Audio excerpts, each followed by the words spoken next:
Chapter 1382. Although he was calling her his wife, there was no intimacy between them. Instead, there was an indescribable sense of malice. Li Jinan frowned. Judging from Shenluo's expression, it was obvious that he had come with ill intentions. Yi Yuyu's expression was one of resistance. She looked at him pleadingly and said, "GM Li. Help me. I beg you. I advise you to mind your own business. Since you have nothing to do with her, you'd better turn around and leave now." Shenluo walked toward Yi Yuyu. "Third young master Li, you don't have to worry about us." Yi Yuyu stepped back and said, "Shenluo, you weren't like this in the past. If you wanted to take revenge on me, you've already done it. What else do you want? Please, let me go, please." Those words were naturally directed at Shenluo, but more importantly, they were directed at Li Jinan. Shenluo's face darkened. He strode forward and grabbed Yi Yuyu's hand.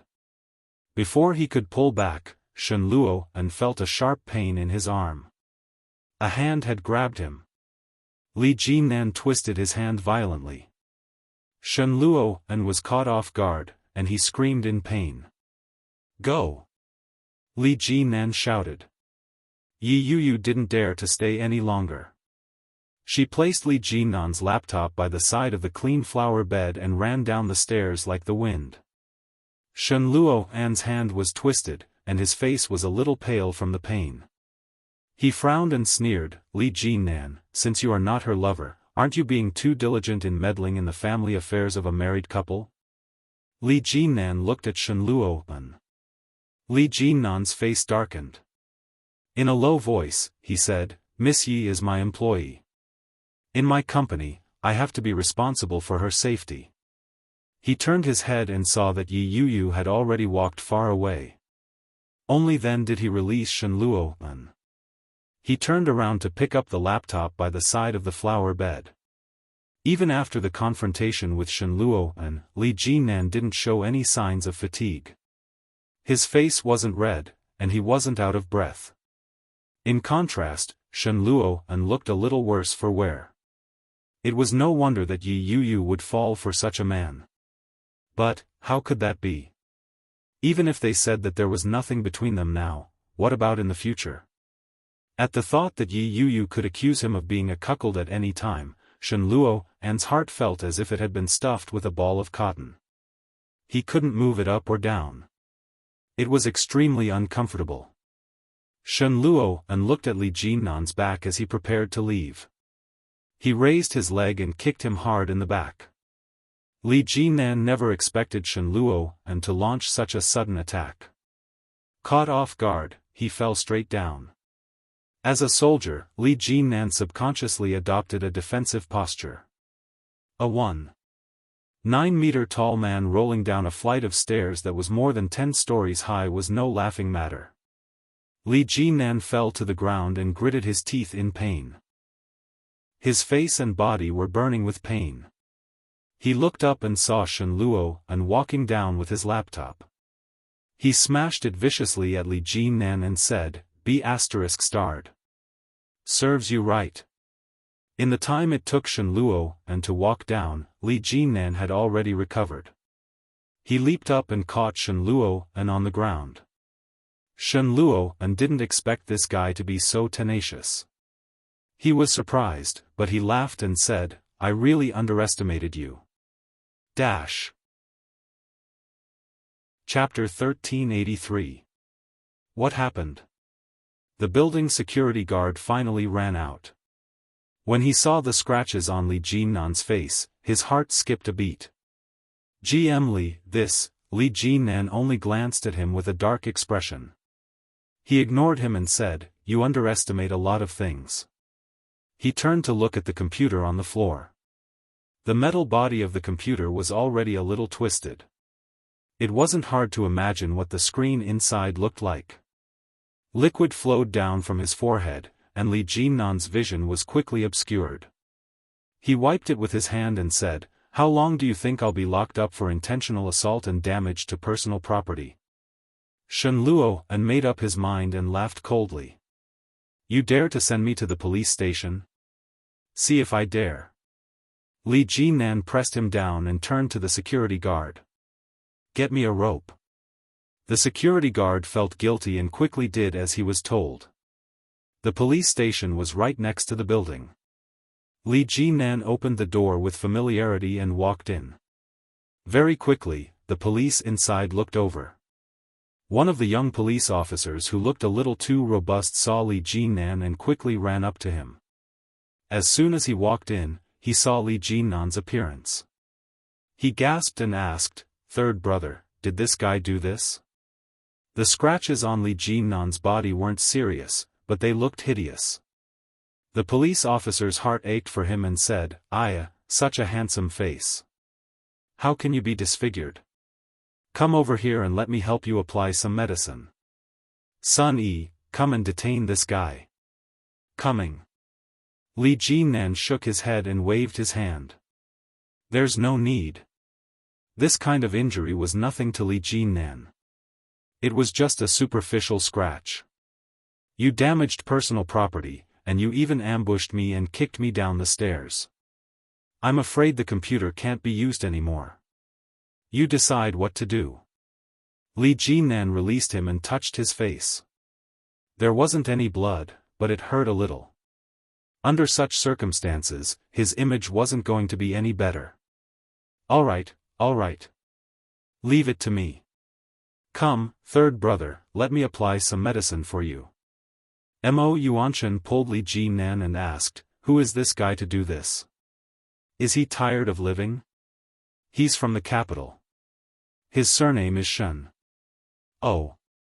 Mo Yuanshan didn't know what kind of famous people there were in the capital and who Shen Jie was, but from what Li Jinan said, it seemed like he was very powerful. No matter what, in Kingstown, third brother, you don't have to be afraid of anyone. Mo Yuanshan cleaned Li Jinan's wound and asked, "By the way, is your older brother married? He's already 33 this year, right?" Li Jinan glanced at him and asked, "Why? Are you going to introduce someone to him? You even know that? That's amazing. I really have someone to introduce to him. Don't say that to me. Tell that to my older brother. My parents and grandpa are all rushing him. If he could be moved, he would have done it a long time ago." Li Jinan gasped. "Be gentle.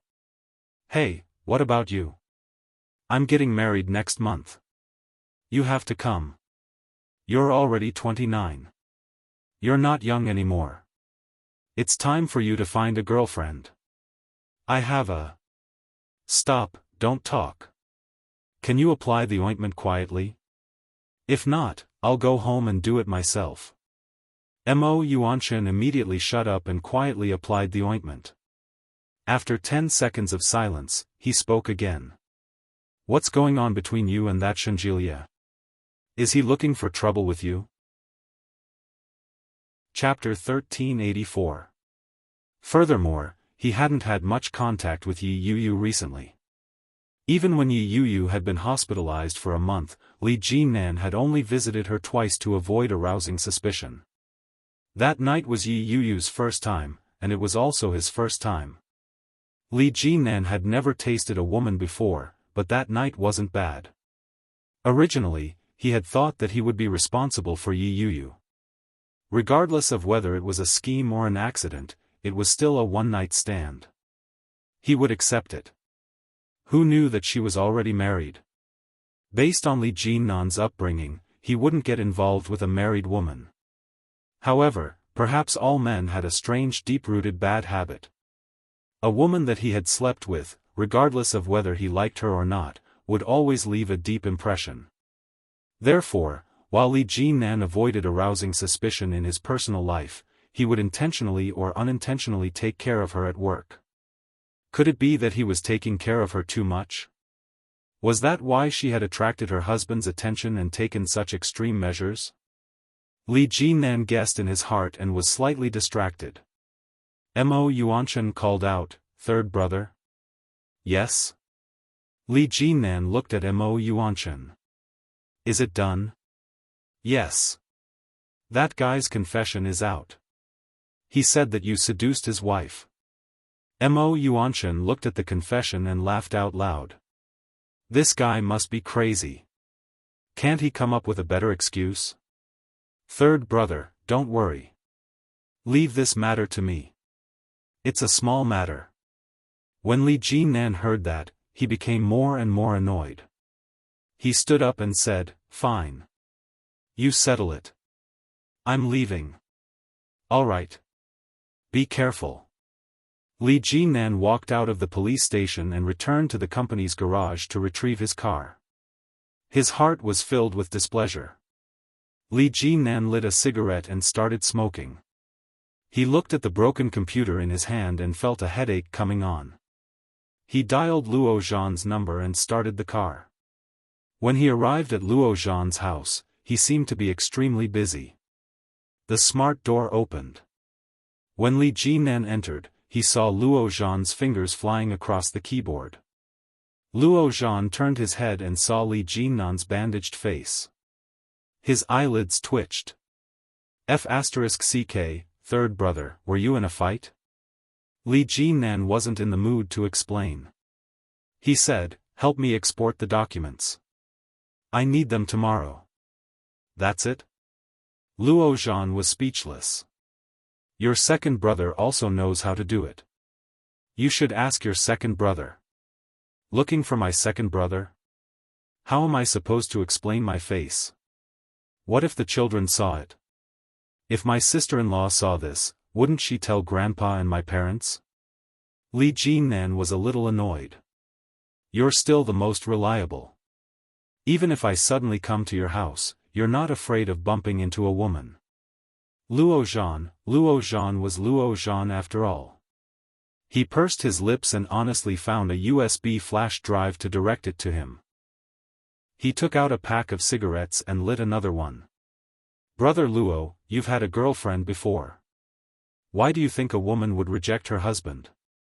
Luo Zhan said, "I did have a girlfriend, but I didn't have a deep relationship with her. Therefore, it was impossible for it to reach the stage that he mentioned." "What do you think?" "It's probably because the man is not good enough," Luo Zhan said casually. When those words fell into Li Jinan's ears, he had a sudden realization. So that was how it was, no wonder. Chapter 1385. After thinking about all this, Li Jinan suddenly seemed to understand. Li Jinan exhaled a long puff of smoke. He was very sympathetic and tapped the cigarette ash. Luo Zhan frowned and said with disgust, "You should control your smoking addiction. We are a family. Your second brother doesn't smoke. Why are you so addicted to smoking? You are the same age. My second brother has a son and a daughter. Why are you still single?" Luo Zhan was rendered speechless by Li Jinan's nonchalant words. Luo Zhan angrily pulled out the USB drive and threw it on him. "Well, you can go back now." Li Jinan picked up the USB drive and patted Luo Zhan on the shoulder. "Thank you. Goodbye." Luo Zhan was speechless. F***ck. Can't you be more sincere? Li Jinan didn't look back. He closed the door and left. F***ck. Luo Zhan felt that he had made a bad friend. Li Xicheng was like this. Oh Ming was like this. Now, even Li Jinan was like this. What kind of atmosphere is this? It's too much. Is it because I am too easy to bully? No. Impossible. It must be because they are two bullies. Luo Zhan turned back to the computer and continued to work. The more he thought about it, the more indignant he became. He picked up his phone, opened his WeChat Moments, and posted, "I made a bad friend." As soon as he posted it, he received a like. It was from you, Lily. She also commented, "Ha ha ha ha. Did you get cheated by Qianqian's husband again? Did you just find out that my husband is a good friend?" F***ck. Oh Ming and Li Xicheng are the same. jackals of the same tribe. No one is any better. When he was about to reply, Su Qianxi also liked it and replied to you Lily, I wanted to say that I was cheated by your husband. You're the bad guy. Sister-in-law, oh, your husband is bad. My husband is a good guy. Sister-in-law Lao Er, go away.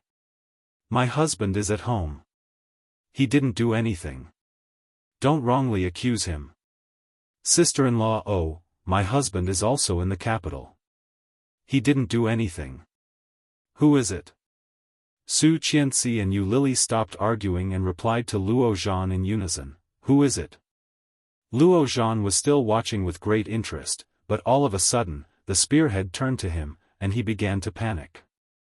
When she was about to reply to Li Lao San, Yu Lily replied, is it Lui Han? Su Qianxi thought, it's hard to say. That guy is not a good guy, ha ha ha. Luo Zhan laughed out loud. Lui Han was unjustly accused. Luo Zhan had just typed a few words, all guessed wrong. Just as he sent out the message, another comment appeared. Lui Han, Sister-in-law oh, replied to Lui Han, tell me, did you do something to Luo Zhan? Second sister-in-law, replied to Lui Han, you must have done something bad again. Lui Han, aggrieved, who did I offend? When Luo Zhan saw Lui Han's reply, he couldn't help but stare at it for a while. Long time no see, Lui Han. Other colleagues also liked it. Some gossipy people asked him what happened, but Luo Zhan was not in the mood to reply. He dropped the phone, turned his head, and continued to work. But just as he put down the phone, he heard his phone ring. Lui Han, are you free tomorrow? Let's go play together. Luo Zhan looked at the message and thought he had read it wrong. He picked up the phone and looked at it several times to confirm. Chapter 1386. Luo Zhan almost screamed. Looking at the only line of words on the phone screen, his heart was beating faster and faster. Go out tomorrow? Where to go? Who will be there? How many people? Just the two of them? Countless thoughts flashed through Luo Zhan's mind, but after thinking about it, he replied slowly, what time tomorrow? I'm a little busy during the day. I have a case to do, so I'm working overtime. Lui Han, tomorrow night. There are a lot of friends, many of whom you know. Let's go together. Oh, a lot of friends, and they all know each other. Luo Zhan was a little disappointed. After about a minute, he replied, okay. Whatever, let's go. We haven't seen each other for a long time. Luo Zhan put down the phone, turned his head, and continued to work. Time flew by. Luo Zhan had a day of meetings, and he was a little tired. But thinking of the date tonight, he calmed himself down. After tidying himself up, he asked Lui Han for the address. It was a bar. There were many people there, and people in Lui Han's company liked to go there to have sex. There were many beautiful women and handsome men there, and the business was very good. Luo Zhan had always heard them talk about it, but he had never been there. He drove there with the GPS. As soon as he entered the bar, a beautiful woman with a slender waist came up to him, with a charming smile on her face. Luo Zhan saw the smile, and the woman was looking at him, so he smiled back subconsciously. But who knew that the beautiful woman would smile like that, and she would come to Luo Zhan and say, why haven't you come for a long time? I miss you so much. Then she hooked one leg and hugged Luo Zhan with one arm. Luo Zhan was shocked and said, what are you doing? Seeing Luo Zhan's reaction, the beautiful woman laughed and said, don't you know me? Last time, we went to the Shangri-La Hotel. Tonight, let's go, Hearing this, Luo Zhan knew that it must be Luo Rant's romantic debt. Pushing the beautiful woman away, Luo Zhan said seriously, Beauty, you have the wrong person. The person you know is my twin brother. I don't know you. The smile on the beautiful woman's face froze, and she pushed Luo Zhan charmingly. You're so annoying. Just say it. What are you pretending for? What's wrong? Do you have a new prey you like? Do you want me to help you as your little sister? Luo Zhan replied. No, I'm here to find a friend. I'll talk to you later. Bye. With that, he slipped away. The beauty was flustered and exasperated.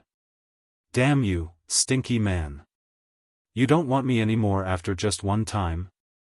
It's not that cheap. Luo Zhan only felt as if there were needles on his back. He turned his head and saw the charming beauty just now glaring at him. He immediately turned back. Damn it, this damned Luo ran. Luo Zhan, here. A familiar voice came. It was Luihan's colleague. Luo Zhan walked over and saw Luihan sitting in the crowd. Luihan seemed to have lost a lot of weight, looking taller and slimmer. The blue veins on the back of his hands were more obvious, and his Adam's apple and cheekbones were more prominent. This fellow didn't seem to have seen second brother's sister-in-law recently. Could it be that he's lovesick? Thinking of this, Luo Zhan felt a little upset. Chapter 1387. Luo Zhan's shoulder was hooked, and Luihan's colleague suddenly came up, holding a glass of wine in his hand, and said, "Come on, drink up." Subconsciously turning his head to look at Luihan, Luo Zhan took the glass of wine and drank it all at once. Good. Good alcohol tolerance. The surrounding people clapped their hands, saying, "Ihan, look at your good buddy drinking, why don't you drink? Come on, it's not a big deal to fall out of love, it's not a big deal." The amount of information in these words almost made Luo Zhan spit out the wine in his stomach again. Fall out of love? This guy fell out of love?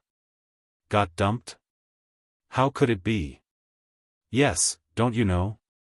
The colleagues around Luihan nodded, and suddenly began to gossip. She pulled Luo Zhan to sit down and said, "Let me tell you, Han had a girlfriend some time ago. She is very beautiful and has a good figure. She comes to our company every day to see him, but I don't know why, she hasn't come recently." Let me guess, the colleague's voice had not been loud, but when it came to this point, her voice was even lower. She said, "Have you noticed that Luihan has lost a lot of weight recently?" Nonsense. He had noticed it the first time he saw it. Luo Zhan turned to look at the colleague and asked, "Is it because he was dumped, and he is heartbroken, so he is like this?" No, no, no. The colleague immediately shook his head and said, "How could this guy be dumped by a woman? He was the one who dumped that girl." Luo Zhan could not understand and asked, "Why?" The colleague was very excited and clapped her hands, saying, "You are asking the right question. Why? We are also guessing." Luihan was playing with his mobile phone in the crowd, looking around, and finally his eyes fell on the gossip colleague next to Luo Zhan. He picked up a piece of fruit peel and threw it at him, saying, "Don't talk nonsense. You only know how to spread rumors." The colleague reached out to take the peel and said with a smile, "Of course not, but you are really amazing. You even hide it from your best buddy. You are not a good friend. The best of brothers, is that him?" For some reason, Luo Zhan felt a little happy in his heart. See, at least in the eyes of others, their relationship was still very good. "Shut up, don't talk nonsense." Luihan gave him a warning look, and the colleague immediately became quiet. This made things difficult for Luo Zhan. He didn't even finish his words. This feeling of not being able to go up or down was extremely uncomfortable in his heart. Luo Zhan looked at the person next to him, his face full of question marks. However, the man shrugged and said, "Hey, I'm going to the bathroom." He stood up and walked out. Luo Zhan immediately stood up and said, "I'll go too." "Didn't you just arrive? Are you going to the bathroom?" Luihan knew what they were going to do at a glance and asked. But Luo Zhan didn't care at all. He turned his head and said confidently, I have kidney deficiency. Under everyone's speechless gaze, Luo Zhan followed his colleague forward and urged, what's going on? The colleague turned to look behind her and said, ever since Ihan had that girlfriend, he's been getting thinner and thinner. We all suspect that he couldn't take it anymore, so he dumped her. Luo Zhan said. That's impossible, right? Hey, you don't know how seductive that woman is. Let me show you a photo. She quickly took out her phone and pulled up the photo. Luo Zhan looked at it and was stunned. Chapter 1388. She had willowy eyebrows, a pair of big round eyes, a high nose bridge, an oval face, and loose hair. She looked pure and beautiful. She was a great beauty. At first glance, she looked a bit like the wife of his second brother. Was this a coincidence? No way, Luo Zhan had seen Lu Yihan's feelings for her clearly over the years. He should just be looking for a substitute. Seeing that Luo Zhan did not speak, the colleague only thought that he was stunned by the beauty of the woman in the photo and sighed. I have to say that this woman is really beautiful, but she is also very playful. At first glance, you can tell that she is a strong woman, so Lu Yihan can't stand it. In other words, they had slept together? Luo Zhan felt uncomfortable. Staring at the photo, he pretended to ask casually, how is her personality? Personality. Quite wild and hot. I like this type. However, I can't flirt with my friend's wife, or I will. Luo Zhan could not listen anymore, turned around and walked back. Hey, okay, I will stop pretending. Why are you running? The colleague shouted behind Luo Zhan. Luo Zhan's mind was full of that face. That face was indeed somewhat similar to Su Qianxi's. Quite wild and hot, that was to say, it was not the same as Su Qianxi. Su Qianxi's character was very gentle and well-behaved, and she was always with his second brother. So, did Lu Yihan break up with her because of this? Because the girl's character was actually not the same as Su Qianxi's, so Lu Yihan felt that he had found the wrong substitute, so he broke up with her. So, why did Lu Yihan lose so much weight during this time? Was it because of a bad appetite? Or was it because of a bad stomach? As Luo Zhan thought about it, the noise in front of him had been restored.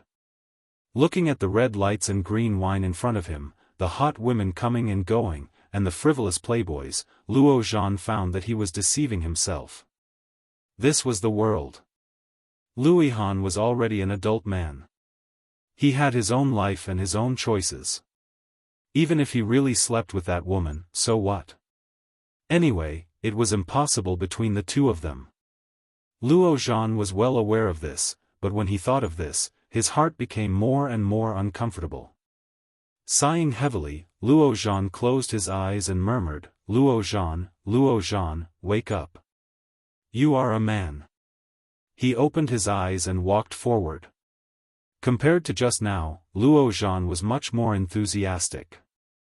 She drank one glass after another and encouraged others to drink, but she never looked at Lu Yihan again. Lu Yihan did not touch a drop of alcohol the whole night. Luo Zhan saw it. When he was half drunk, he looked at Lu Yihan with a glass of wine and teased, Hey, Lu Yihan, why are you more and more like a gigolo? Trying to lose weight? You're so skinny that you look like a ghost. Do you know how ugly you are? Lu Yihan's eyes were sober. Looking at Luo Zhan's flushed face, he calmly said, You are drunk.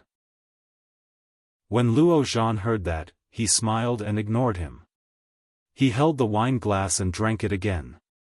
Lu Yihan couldn't stand it anymore. He stepped forward and snatched the glass away from him. Don't you know that you can't drink? No one will care about you even if you die on the side of the road. Chapter 1389. The woman was wearing a tight silver dress that left her shoulders bare. Her arms were fair and delicate, and her face was painted with exquisite makeup. One look was enough to tell that she was a veteran who frequented nightclubs. When the crowd saw this woman, they all whistled. "Who is this? Aren't you going to introduce her to us? I didn't expect an honest boy like you to find such a beautiful girl." "Not honest. Ha ha ha." They spoke one after another, causing Luo Zhan to be somewhat annoyed. Waving his hand, Luo Zhan said impatiently, "What the hell? Where did this pheasant come from? Do I even know you?" When the woman heard this, her expression changed again and again. "What do you mean? I already said that I don't know you, but you insist on pestering me like this. If you're not a wild chicken, what are you?"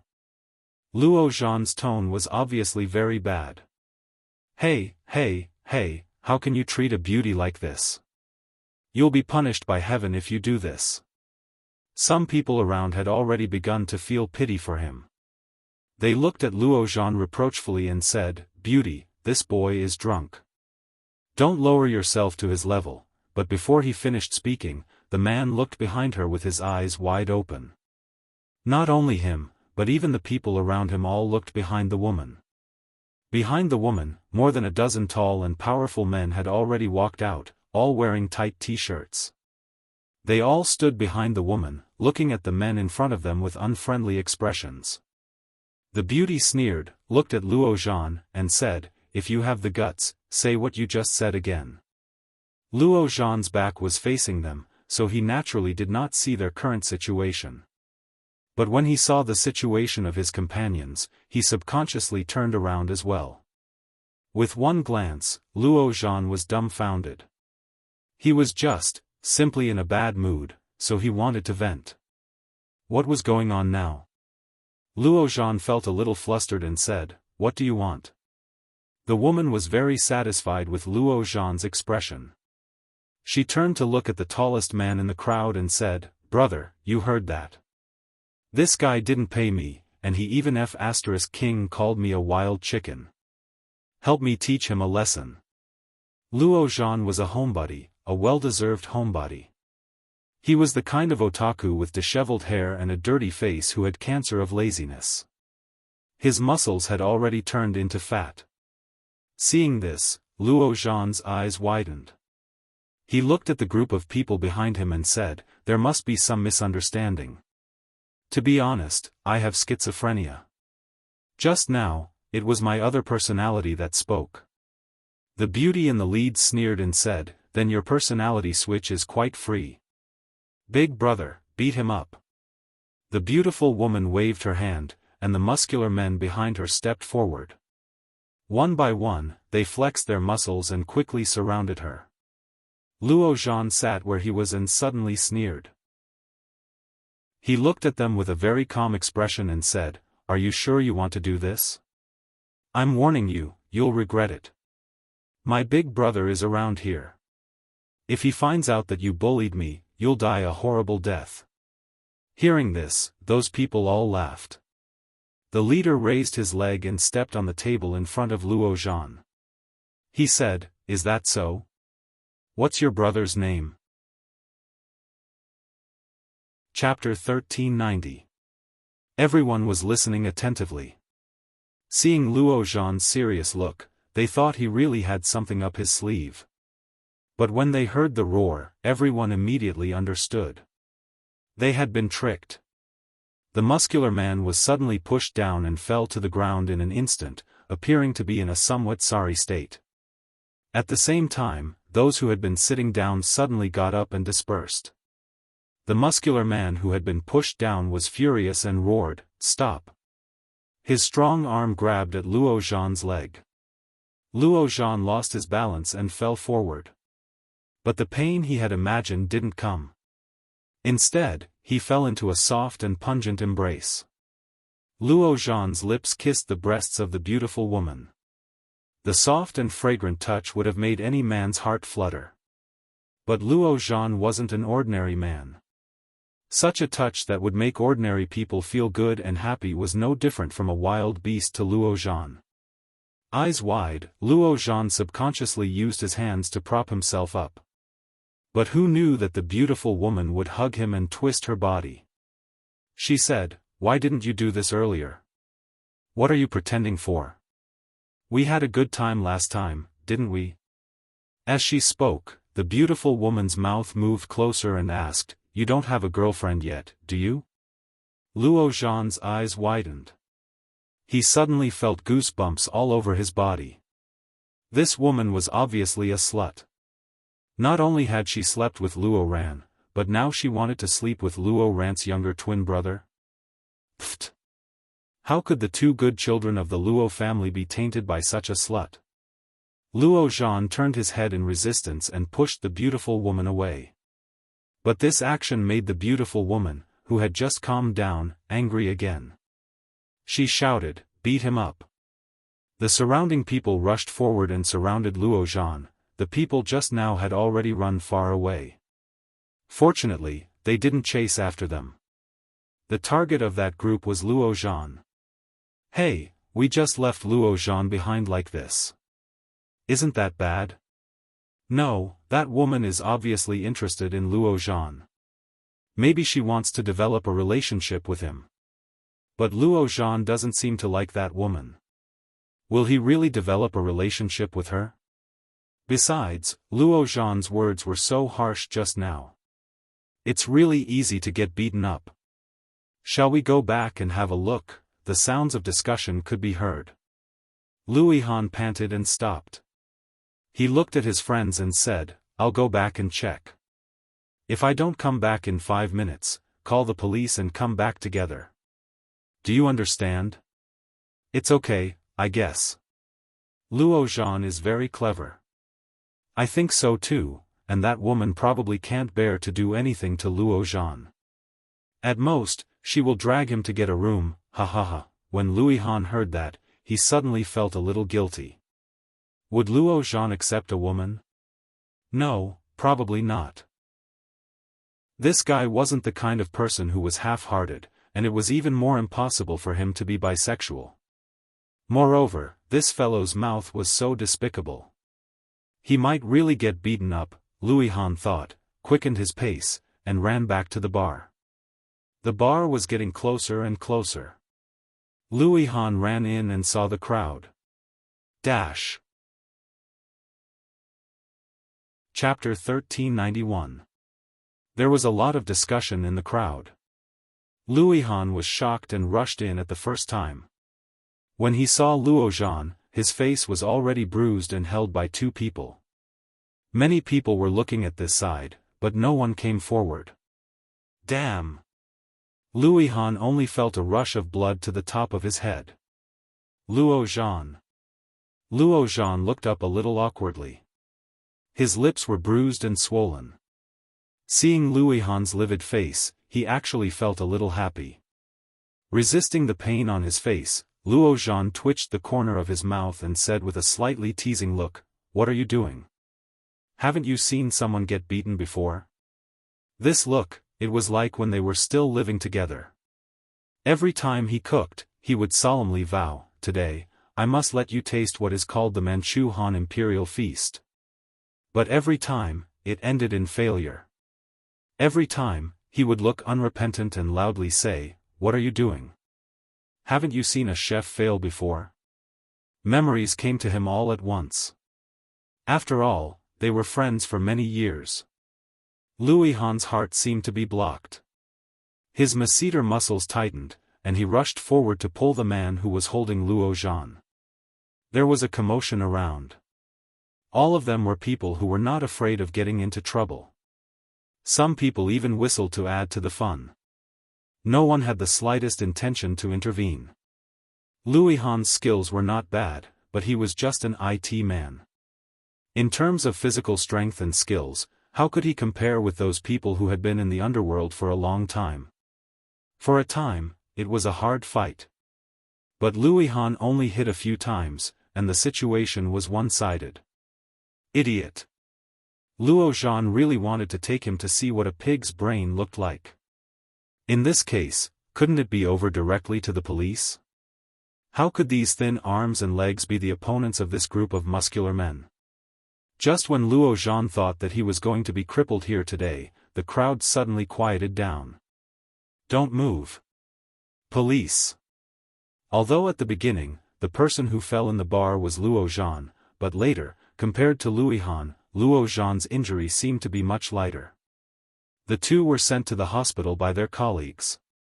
After a simple application of medicine, the colleagues went home, while Luo Han and Luo Zhan squatted at the door of the hospital and did not move. No one said they would leave first. The moon tonight seemed to be exceptionally round and bright. Luo Zhan looked at the sky. It was dark, and a few scattered stars were far away from the moon. They were so faint that they were hard to see. The weather of early summer was neither hot nor cold. The two of them sat on the steps and listened to the chirping of the insects around them. They did not move for a long time. "I'm sorry, I've implicated you." Luo Zhan didn't look back and said in a flippant tone, "That woman is my brother's mistress. She mistook me for my brother. Damn, I was almost dragged to the hotel. Fortunately, I was quick-witted. Otherwise, my wife would not be able to enjoy my virginity in the future." Alas, tonight was so thrilling. Luo Zhan had a look of lingering fear. He exhaled and said, "But why did you come back in one piece? They would let me go after beating me up a few times. After all, with my looks, they wouldn't bear to beat me up too much. You're different. You're ugly from head to toe. Who else would they beat if not you?" Luo Han turned to look at Luo Zhan and suddenly laughed. "Why are you so shameless?" His tone was relaxed, just like before. Luo Zhan was stunned and turned to look at Luo Han. Seeing his eyes that were as bright as the night stars, Luo Zhan's lips twitched, but it hurt so much that he sucked in a breath. "Damn, I'm going back. I don't want to accompany you to feed the mosquitoes." Chapter 1392. When Luo Zhan heard that, he suddenly laughed. He turned around and walked toward the parking lot of the bar. Raising his head, he glanced at the hazy moon above his head. It seemed that, the weather was pretty good. 2 days passed, and Li Jinnan didn't appear in the office. Yi Yuyu went to work and got off work every day, but she didn't hear any mention of Li Jinnan from her colleagues. It wasn't just Li Jinnan. Even Shen Luo and didn't appear again. The past 2 days had been unbelievably quiet. It was as if the previous episode had been nothing more than a minor accident. Yi Yuyu got off work as usual. A colleague that she was close with, Xiao Su, came up to her and asked, "Yuyu, do you want to go shopping with us?" Xiao Su was a very pretty girl. She was very popular in the office. Yi Yuyu had a good impression of her. When she heard that, she remembered that it had been a long time since she'd gone shopping. She nodded her head and replied, "Sure." Xiao Su's eyes immediately turned into crescents. She happily said, "Let's go eat then. I haven't bought clothes in a long time. Come on, let's eat our fill before we go shopping." She affectionately went up to Yi Yuyu's arm and said, "You're a celebrity. You'll definitely have better taste than I do." Yi Yuyu worked at the office with the mindset of learning.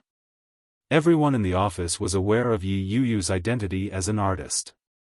They all treated her with adoration and affection. It was perfectly normal for Xiao Su to say that. But, when those words fell into the ears of some people, they undoubtedly sounded like flattery. "Hey, Xiao Su, even if you want to suck up to someone better, you should find someone better to suck up to. People who don't know better would think that you're so shabby now," a woman who looked a little older said. Her eyes were filled with disdain and hostility. Yi Yuyu knew this woman. She and Xiao Su were from the same department. The two of them were competitors for the same position, and their results were often about the same. The difference wasn't huge. All along, Xiao Su had a good relationship with the department. It was only with this woman that she was at loggerheads with. Xiao Su obviously didn't like this woman either. She snorted coldly, "It's none of your business who I want to be friends with. You're just a dog trying to catch a mouse." When she was about to turn around and leave, she heard the man say, "We are all colleagues. I just don't want you to lose too badly. At first, everyone thought that there was something between her and the CEO. After all, that kind of popular role was something that all the popular stars wanted, but no one could get it. But it was given to such a half-new and half-lukewarm artist. I just didn't expect that. The man held the briefcase and sneered as he passed by Xiao Su. Xiao Su was a little angry and said, "Why are you so dark in your heart? You got in through a proper audition. Her acting skills are much better than that thigh you hugged. It's just that her luck wasn't that good. Who would have thought that they would encounter such an accident during filming?" Little Sue's heart ached a little. Yu didn't give up on herself. She even came to the company to study. She's much better than you. The man's face was full of disdain. Idiot. With that, he walked away with his head held high. Halfway down the stairs, a rather inconspicuous Land Rover stopped in front of them. The car window was rolled down, revealing the slightly scarred and resolute face inside. He turned to look at Yi Yu and said, "Get in." Dash. Chapter 1393. Xiao Su and the girl who had just spoken were shocked. They looked at her in disbelief. Li Jinan sat in the car calmly. The scab on his face had already formed a scab. It was eye-catching on his clean and handsome face. Yi Yu was shocked to see Li Jinan like that. When she heard that word, she looked at the two colleagues beside her. At that moment, it wasn't just the two of them. Even the passers-by were looking at Yi Yu strangely. Yi Yu felt a chill down her spine. She braced herself and asked, "GM Li, is something the matter?" When Li Jinan heard that, he only glanced at her and repeated, "Get in the car." With her colleagues watching, Yi Yu was a little reluctant. If I get in the car at that moment, what will my colleagues think? Will they think that I'm Li Jinan's mistress? Just as Yi Yu was deep in thought, Xiao Su nudged her and said, "Yu, GM Li is calling for you. Hurry up and get in the car. Shen is nearby." Li Jinan didn't say his name. The look he gave her was unreadable. "I could only get the police to keep him in custody for 48 hours. He was released last night." Yi Yu was stunned. Her heart skipped a beat. She instinctively looked to her left and right. Yi Yu naturally knew who Shen Liangchuan was referring to. No wonder she hadn't seen Shen Luo and for the past 2 days. He had been detained by the police. She knew that Shen Luo and wouldn't let it go so easily. "Get in the car. This is the last time." Li Jinnan's voice was low. As he spoke, he started the car. Yi Yu's heart skipped a beat. She turned to look at Xiao Su apologetically and said, "I'm sorry. Let's do it another day." With that, Yi Yu opened the front passenger door and got in. Without waiting for Yi Yu to fasten her seatbelt, Li Jinan stepped on the accelerator and drove forward. The car was big, but the air pressure was a little low. Li Jinan drove a little fast. Yi Yu fastened her seatbelt, but her heart couldn't stop racing. "Miss Yi, do you love your husband?" Li Jinan asked without turning his head as he placed both hands on the steering wheel. Yi Yu never expected that the first thing she would hear from Li Jinan after getting into the car would be that. When he buckled his seatbelt, the sound of the buckling was especially loud. She looked up at Li Jinan. His side profile, which was usually almost perfect, now had a few scratches and scabs. He still looked a little out of place. Sensing Yi Yu's shocked gaze, Li Jinan turned his head to look at her. He quickly averted his gaze and looked straight ahead. Yi Yu was still in a state of shock. It took her a long time to regain her composure. She mumbled, "GM Li, why do you ask? Your husband is sick." Li Jinan was concise and to the point. "I can tell that he's a little out of his mind. I see that you're often in Kingstown. Even when you were hospitalized, he didn't come by more than a few times." I heard from your sister that you don't have a good relationship with your husband. Is it a marriage of convenience? Marriage for show, in other words, marriage for show. It usually occurs in homosexuals and people with high status who have hidden diseases. This kind of person needed a partner to maintain their image in society, but there would be no love or sexual relationship with the partner they married. The other half of such a person was very pitiful. Chapter 1394. Wasn't their marriage just a marriage of convenience? Apart from the marriage certificate, there was no other relationship between her and Shenluo, and that was similar to that between husband and wife. Nothing at all. The love of the past also slowly dissipated along with the coldness he had been showing all this time. Yi Yuyu's eyes were filled with sorrow. The smile on her face was filled with indescribable bitterness. Li Jinan took in her expression clearly. Very quickly, he turned his head back and slowly said, "Get a divorce. Marry me." If Yi Yuyu had only been shocked a moment ago, then she was now terrified. She looked at Li Jinan in disbelief. It was as if she was looking at a lunatic. Li Jinan drove steadily. His voice was magnetic, but his tone was cold. When he said those words, his face didn't show much emotion. In fact, he was expressionless. This must be a joke, right? Yi Yuyu was a little frightened. She laughed dryly and said, "GM Li, please don't make such jokes." Li Jinan turned the steering wheel, and the car turned into a small road. The car slowed down. The car quickly came to a stop. Li Jinan turned his head to look at her and asked, "Do I look like I'm joking?" Indeed, he didn't. Furthermore, would Li Jinan joke? He didn't look like someone who would joke. He was from a military background. He was a man of his word, wasn't he? But why would Li Jinan have such thoughts? Yi Yuyu felt a little frightened. She looked at Li Jinan without saying a word. Li Jinan looked at her. He took out a pack of cigarettes and slowly lit one. Yi Yuyu stared at the orange-red flame that burned the tip of the cigarette into ashes. The flame flickered, mirroring her current mood. "I've never had a girlfriend, and I've never touched another woman. That night was your first time, and it was my first time as well. No matter how you look at it, you're not at a disadvantage." Li Jinan flicked the ash off his cigarette and said, "Since your relationship with your husband isn't harmonious, it's best to get a divorce early. A marriage of convenience." The only thing that mattered between them was profit. Li Jinan didn't think he was bad. At the very least, he was much better than Shenluo. Compared to a husband of convenience who was prone to domestic violence, an outstanding man like Li Jinan should be much more attractive. A normal woman, no matter how stupid she was, would know what to choose. Li Jinan was very confident. He didn't think that Yi Yuyu would reject him. When Yi Yuyu heard those words, she felt a little uncomfortable.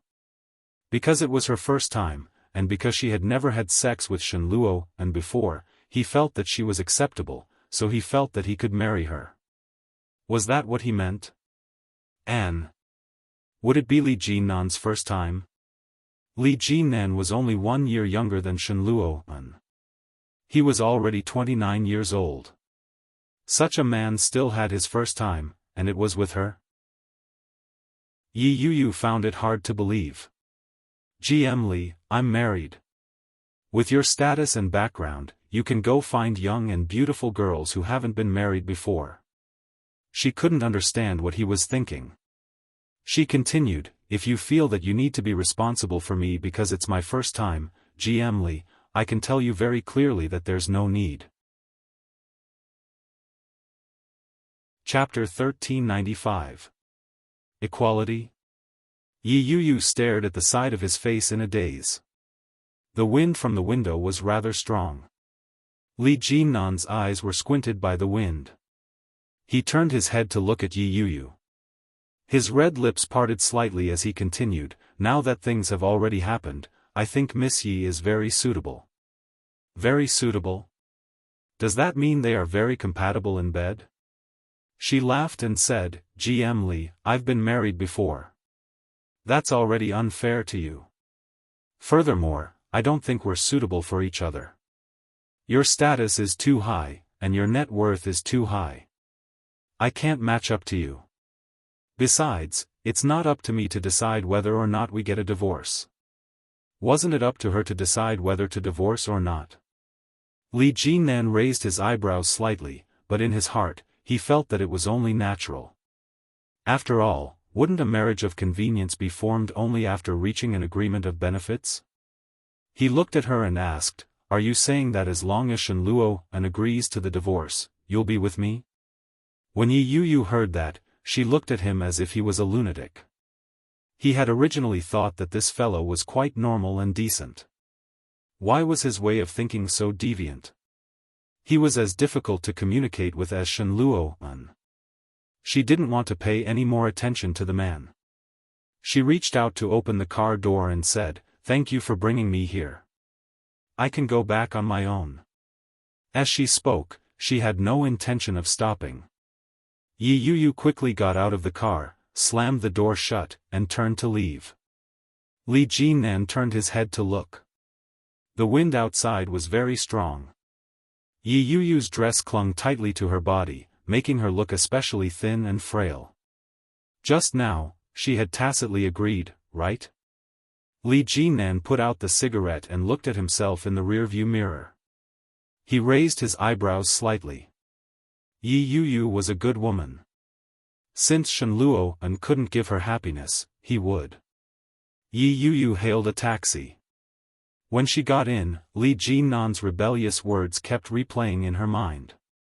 There were millions of good girls in the world, but he actually persuaded a married man to divorce and be with him? The more Yi Yu thought about it, the more she felt that he was toying with her. How could a normal 29-year-old man not have had a girlfriend? Furthermore, how could a normal 29-year-old man not have had a girlfriend? Secondly, Li Jinan was so good that all the women in Kingstown would flock to him with a single word from him. Why did he have to hang himself on a tree like her? Moreover, in Shen Luo's words, she had been married before and divorced before remarrying. In the eyes of others, Li Jinan was like picking up used shoes. How could the Li's family allow their descendants to pick up used shoes? Yi Yu had figured it all out. She felt even more stifled. She cursed in a low voice, You're crazy. The taxi driver glanced at the rearview mirror with a strange expression. Yi Yu ignored him and drove straight to their destination. Yi Yu opened the car door and made her way back home. Just as she reached the entrance of the estate, she saw a familiar figure walking in the garden in front of the estate. The man raised his head. It was obvious that he had seen Yi Yu. His hands were in his pockets. His eyes were sinister as he looked at Yi Yu with a faint smile. When Yi Yu saw the man, her heart skipped a beat. She stopped in her tracks. Chapter 1396. Shen Luo's voice was very slow. His eyes were fixed on Yi Yu. His footsteps were neither fast nor slow, but every step he took seemed to trample on Yi Yu's heart. Yi Yu looked at Shen Luo and her heart beat faster and faster. The man in front of her had dark circles under his eyes, but it was obvious that he had freshened up and changed his clothes. He didn't look like he had been imprisoned. However, he still looked tired. His complexion didn't look good. It was obvious that he hadn't had a good time the past 2 days. Shen Luo saw Yi Yu's expression and smiled. Come back to the capital with me, Yu. You haven't seen Yi in a long time, have you? Guan Kui, that name had existed between Yi Yu and Shen Luo for 7 years. For 7 years, that name had been a barrier between them. Even though she knew that there was such a person between them, Yi Yu still married him without hesitation after he proposed. She had thought that as time went on, dripping water would wear away a rock. Who knew? Yi Yu suddenly felt ridiculous. She wanted to laugh, but her heart ached. Shen Luo walked closer and said, "Let's go back to see her. I think she must miss you very much." Shen Luo's expression was very normal. He looked at her and slowly said, "Also, Mom and Dad have been talking about you lately. You don't want to go back during the holidays. You're the daughter-in-law of the Shen family, after all. Even if your heart isn't here, you should still show the proper etiquette. If it was Yi, he wouldn't have been so rude. Is that so?" Yi Yuyu looked up at Shen Luo without backing away. "I heard that Guan Kui's condition has improved a lot recently. Didn't you go to see her? My mom asked me for something of yours last time. Didn't they contact you?" Shen Luo really didn't know about that. He frowned and asked, "Is better? What does she want from me?" Yi Yuyu carefully looked at Shen Luo's expression and smiled. "She wants your essence of the night." Shen Luo was stunned. He looked at Yi Yuyu, and his face darkened. Nonsense. How could Yi want something like that? Guan Kui's personality was very pure. Because of her family, she might have been a little arrogant, but she was also very kind. If one were to describe Yi Yuyu as a beautiful lily whose fragrance wafted from miles away, then Guan Kui would be the sweet and lovely daughter of a humble family. She was a jasmine that people couldn't help but love. She exuded an elegant and enchanting temperament from head to toe. She was so clean that she was above the common people. However, such a girl had been ruined by a wild lily in the past. Shen Luo looked at Yi Yuyu's face and became more and more impatient with her. He sneered and said, "She's already been forced into this state by you. At this point, you still want to defame her? Yi Yuyu, you're getting more and more despicable."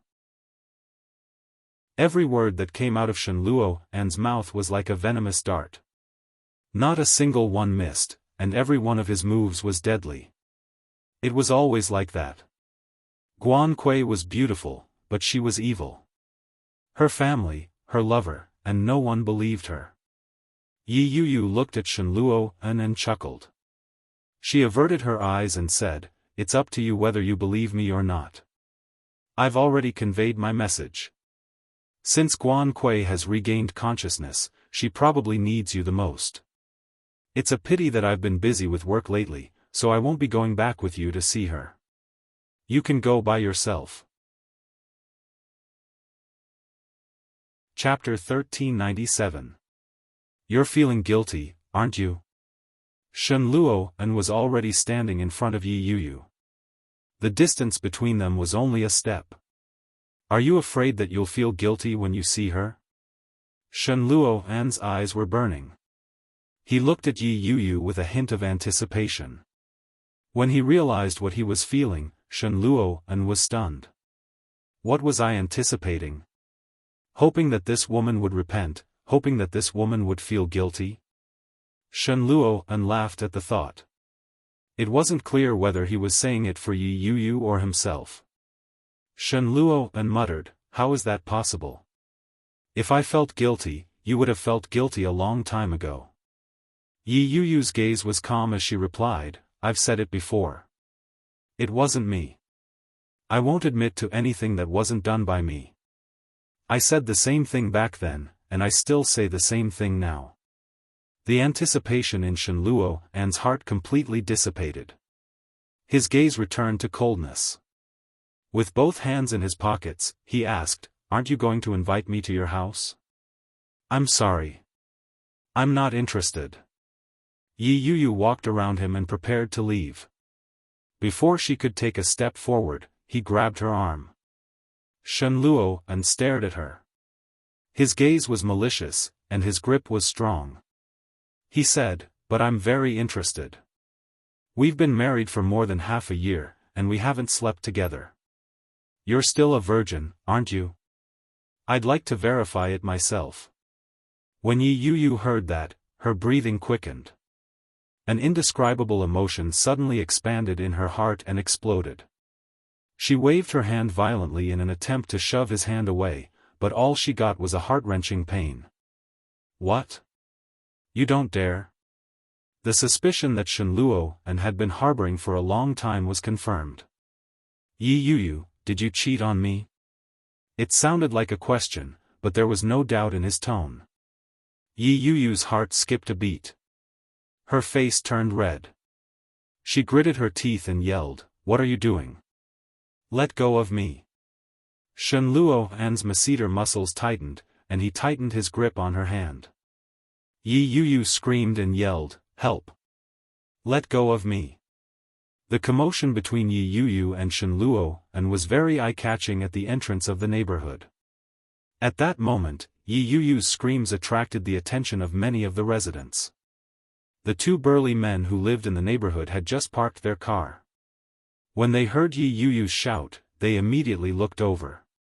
At first glance, they recognized that the girl was their neighbor.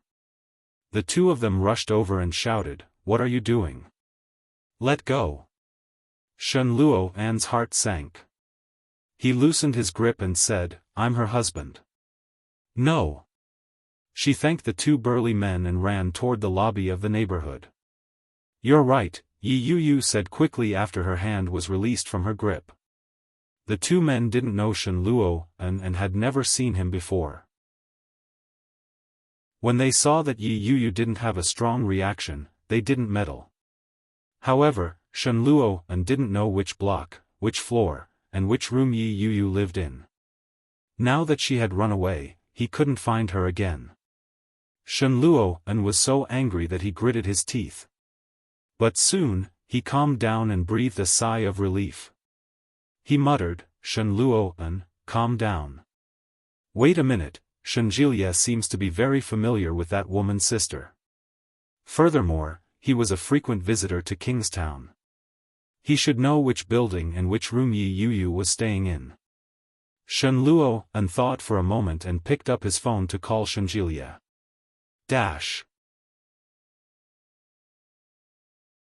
Chapter 1398. Shenjilia was still in the hospital. He had just packed his things and was about to leave when he received a call from Shen Luo.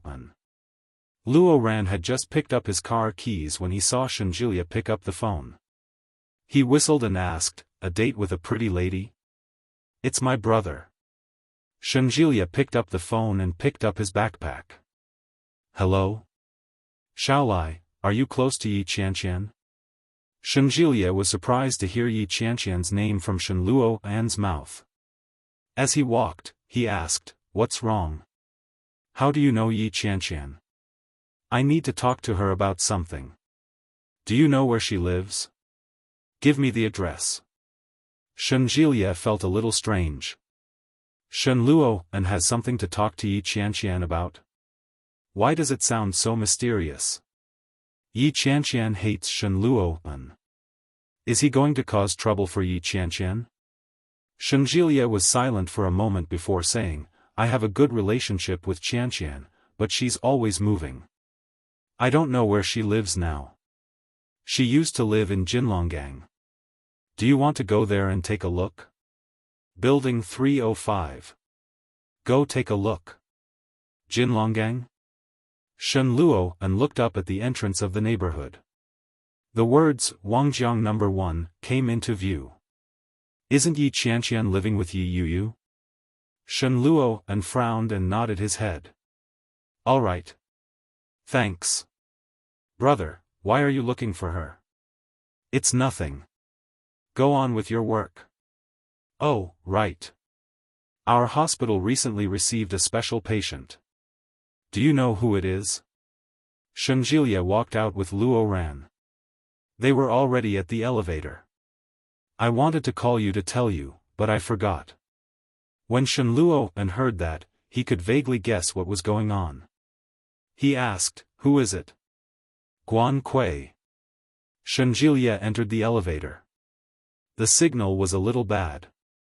Shen Luo heard a distorted voice coming from the other side of the phone. It wasn't clear. He could only hear the word Guan, but he calmed down and shouted, "Who? Say that again." Shenjilia secretly clicked his tongue. Why is she so agitated? Guan Kui? She's the good friend that you and sister-in-law grew up together. She's sister-in-law's older sister, Guan Kui. Guan Kui. It's really her. Is she in your hospital now? Shen Luo'an's heart ached. The hospital where Shen Luo'an worked was a psychiatric hospital. Yes, she's not in good spirits, but she can recognize people. The last time I went to see her, she recognized me and asked about you. I told her that you married my sister-in-law. You told her? Shen Luo'an's voice was a little solemn. Shen Jilia's voice suddenly rang out, and he paused for a moment. I did, Shen Luo'an asked. How did she react? Shen Jilia didn't know what to say. He said, she looked happy, but at the same time, she didn't look too happy. After that, she was pushed away, and I haven't seen her since. I only saw her once. Shen Luo'an was silent for a moment. He glanced at Yi Yuyu's neighborhood and said, help me make an appointment. I'll go visit her tomorrow. Ah, aren't you in Kingstown? Will you be back tomorrow? Yes. Oh. Shen Jilia stopped in his tracks. I'll make an appointment then. What time will you be arriving tomorrow? 2:00 in the afternoon. Are you alone? Shen Jilia had no choice but to turn back. Chapter 1399. Yi Yuyu looked down from the curtains. When she saw Shen Luo'an's silhouette, the calm lake in her heart began to ripple. What is he doing? Yuyu. Yi Qianqian's voice suddenly rang out, startling Yi Yuyu. Yi Yuyu turned her head and said, you scared me to death. Yi Qianqian didn't think much of it. She giggled and asked, what's wrong with you? What are you looking at? Yi Qianqian looked down. When she saw Shen Luo'an, she got angry. What's that guy doing here again? Harassing you? No, he's just here to see me, Yi Yuyu said. Pfft. I don't believe you. He didn't even come to see you when you were hospitalized. What nonsense are you talking to me about now? Yi Qianqian rolled her eyes at her. Hey, just leave him be. Yi Yuyu looked down at Shen Luo'an with her brows furrowed. Shen Luo'an is indeed different from before. Is it really as Li Jinan said? Is there something wrong with his mind? That shouldn't be the case. Shen Luo'an is such a capable and intelligent person. He should be able to adjust himself. With that thought, Yi Yuyu relaxed and changed the topic. What are we eating tonight? At the capital's leading psychiatric hospital. In VIP Room 1, the afterglow of dusk shrouded the room in darkness. A young girl was curled up in the corner, staring at a painting hanging on the wall in front of her. Her eyes were empty, and she was in a daze. There was a sudden knock on the door. A middle-aged man walked in. When he saw the young girl in the room, his eyes were filled with pity. He walked to the wheelchair and squatted down. Are you hungry? He asked softly. The girl's eyes slowly began to glow. She turned her head and gently shook her head. Daddy brought you your favorite cake. Do you want to eat some?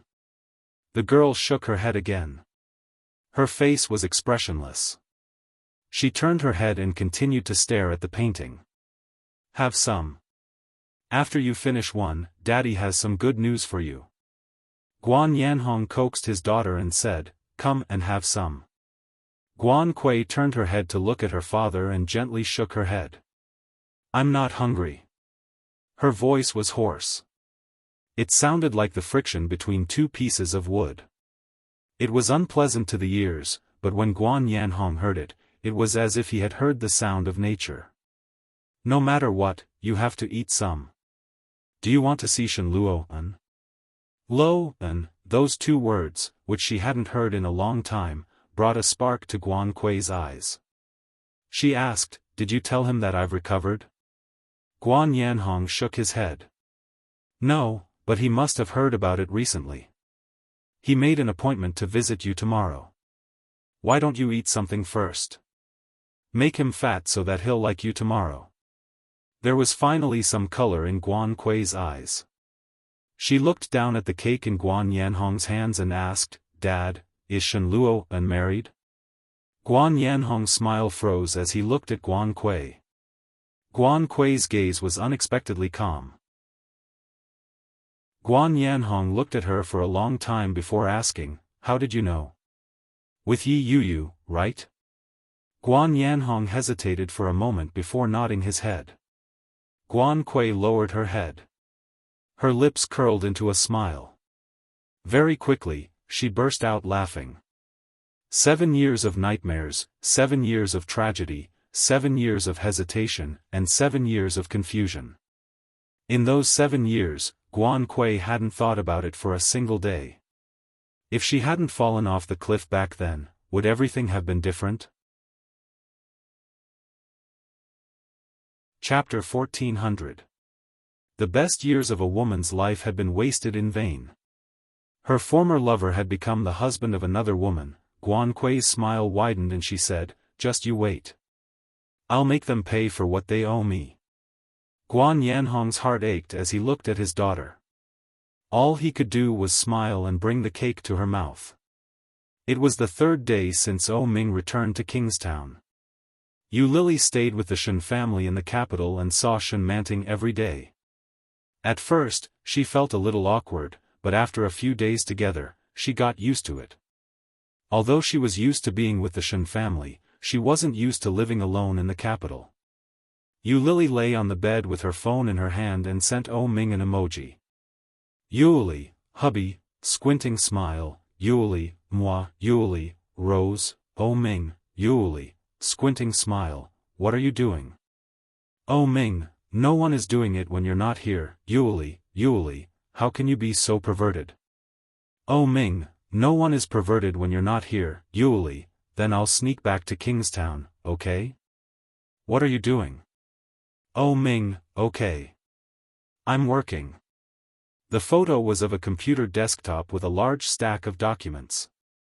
It looked like it was densely packed with words and a lot of data that Yu Lily couldn't understand. Yu Lily didn't even look at it and replied, It's past 9 o'clock, and you're still working. Ming, you're not here, so I can only work. Yu Lily smiled and rolled on the bed with her cell phone in her arms. A silly laugh came out of her mouth. All of a sudden, Yu Lily stood up and clicked on a video call with Ming. Ming picked up quickly. In the background was the wedding photo behind his chair in his office. It seemed like he was still in the office. Yu Lily lay on the bed and said, Why aren't you going home? Men who sleep too much will have kidney problems. Ming smiled and said, Don't worry. Even if I have kidney problems, I can still serve you. Yu Lily said.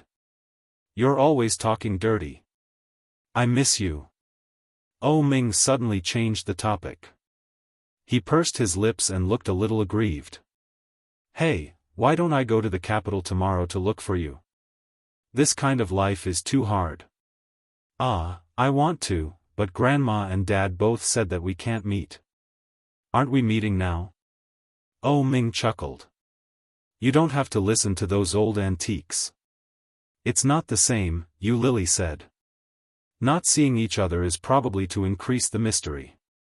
We're already so familiar with each other, so there shouldn't be any mystery left. Yu Lily turned over in bed and said, Hey, let me tell you. Yu Lily turned on her gossipy mode and told him all the gossip she had heard about square dancing and the Shen family's gossips. Ming nodded from time to time and listened with great interest. The two of them chatted until late at night before hanging up reluctantly. Looking at the time, it was already past 11 o'clock. Yu Lily's mouth was a little dry. She got up and put on her shoes to go to the kitchen to get some water. When she passed by the room next door, she heard a stifled cry. Yu Lily stopped in her tracks and turned her head to look. The white door was ajar, and the sound of sobbing could be heard intermittently. It wasn't loud, but it piqued Yu Lily's curiosity. Yu Lily quietly walked over and leaned against the wall, trying to eavesdrop through the crack of the door. However, the sound of sobbing was like an illusion. It was no longer there. Chapter 14:01. Yu Lily reached out and gently knocked on the door. It was very quiet inside. It was as if the sound Yu Lily had just heard was really an illusion. Yu Lily stood there for a while. When no one answered, she turned around and prepared to leave. Suddenly, there was a soft sound behind her. She turned around and saw that the door had been opened. It was dark inside. Shen Manting was barefoot and wearing a thin nightgown.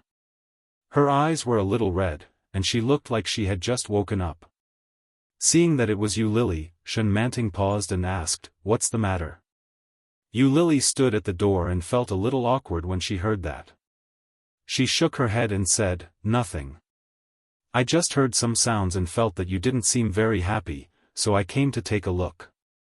Shen Manting stood at the door and looked at Yu Lily. After a while, she said, "Thank you." Yu Lily was stunned and a little embarrassed. "Ah, it's nothing. I'll leave first. Do you want to come in for a chat?" Shen Manting's voice wasn't loud, and it was a little soft. She could hear that she wasn't in a good mood. All along, Yu Lily didn't like Shen Manting. In fact, she was a little disgusted with her. But after a few days together, Yu Lily realized that Shen Manting didn't seem to have any friends. Every day, Yu Lily would go back and forth between the company and home. Yu Lily had accompanied old Mrs. Shen and heard a lot about Shen Manting. This girl is very lonely. Yu Lily thought about it and nodded. Shen Manting's room was smaller than old Mrs. Shen's, but it was bigger than the guest room that Yu Lily was staying in. What made Yu Lily feel a little strange was that in addition to Shen Manting's things, there was also a man's things in the room. The man's tie was on the bedside table. It was particularly conspicuous in this woman's room. "Is it Shen Luo-an?" Yu Lily maintained her composure as she walked in. With a smile, she remarked, "Your room is so big." Shen Manting smiled and sat on the bed. She asked, "When is your wedding?" "The 8th of next month," Yu Lily said. It was supposed to be last month, but Oh Ming's mother said that day wasn't very good. "The 8th of next month is the best day of the year." "I see. Happy wedding." Shen Manting smiled. "Do you know that I envy you so much? Oh Ming is really good to you." This, Yu Lily suddenly regretted coming in. It was awkward to sit in the same room with her man's ex-fiancé and talk about this kind of thing. "Ha." Yu Lily laughed dryly. "It's all right. He's always been like this." The smile on Shen Manting's face was a little dry and didn't reach her eyes. She asked, "Do you need a bridesmaid at your wedding?"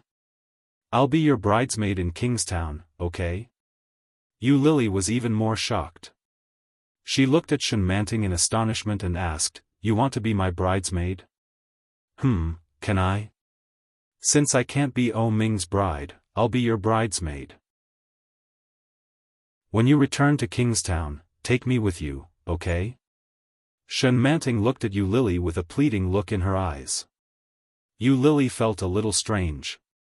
Why would Shen Manting make such a request out of nowhere? "I don't have many friends, and I've never been a bridesmaid before. If you don't agree, I may never be one in this life," Shen Manting said with a smile. "I can't even be a bride, and I can't even be a bridesmaid." Chapter 14:02. Yu Lily had always sympathized with Shen Manting.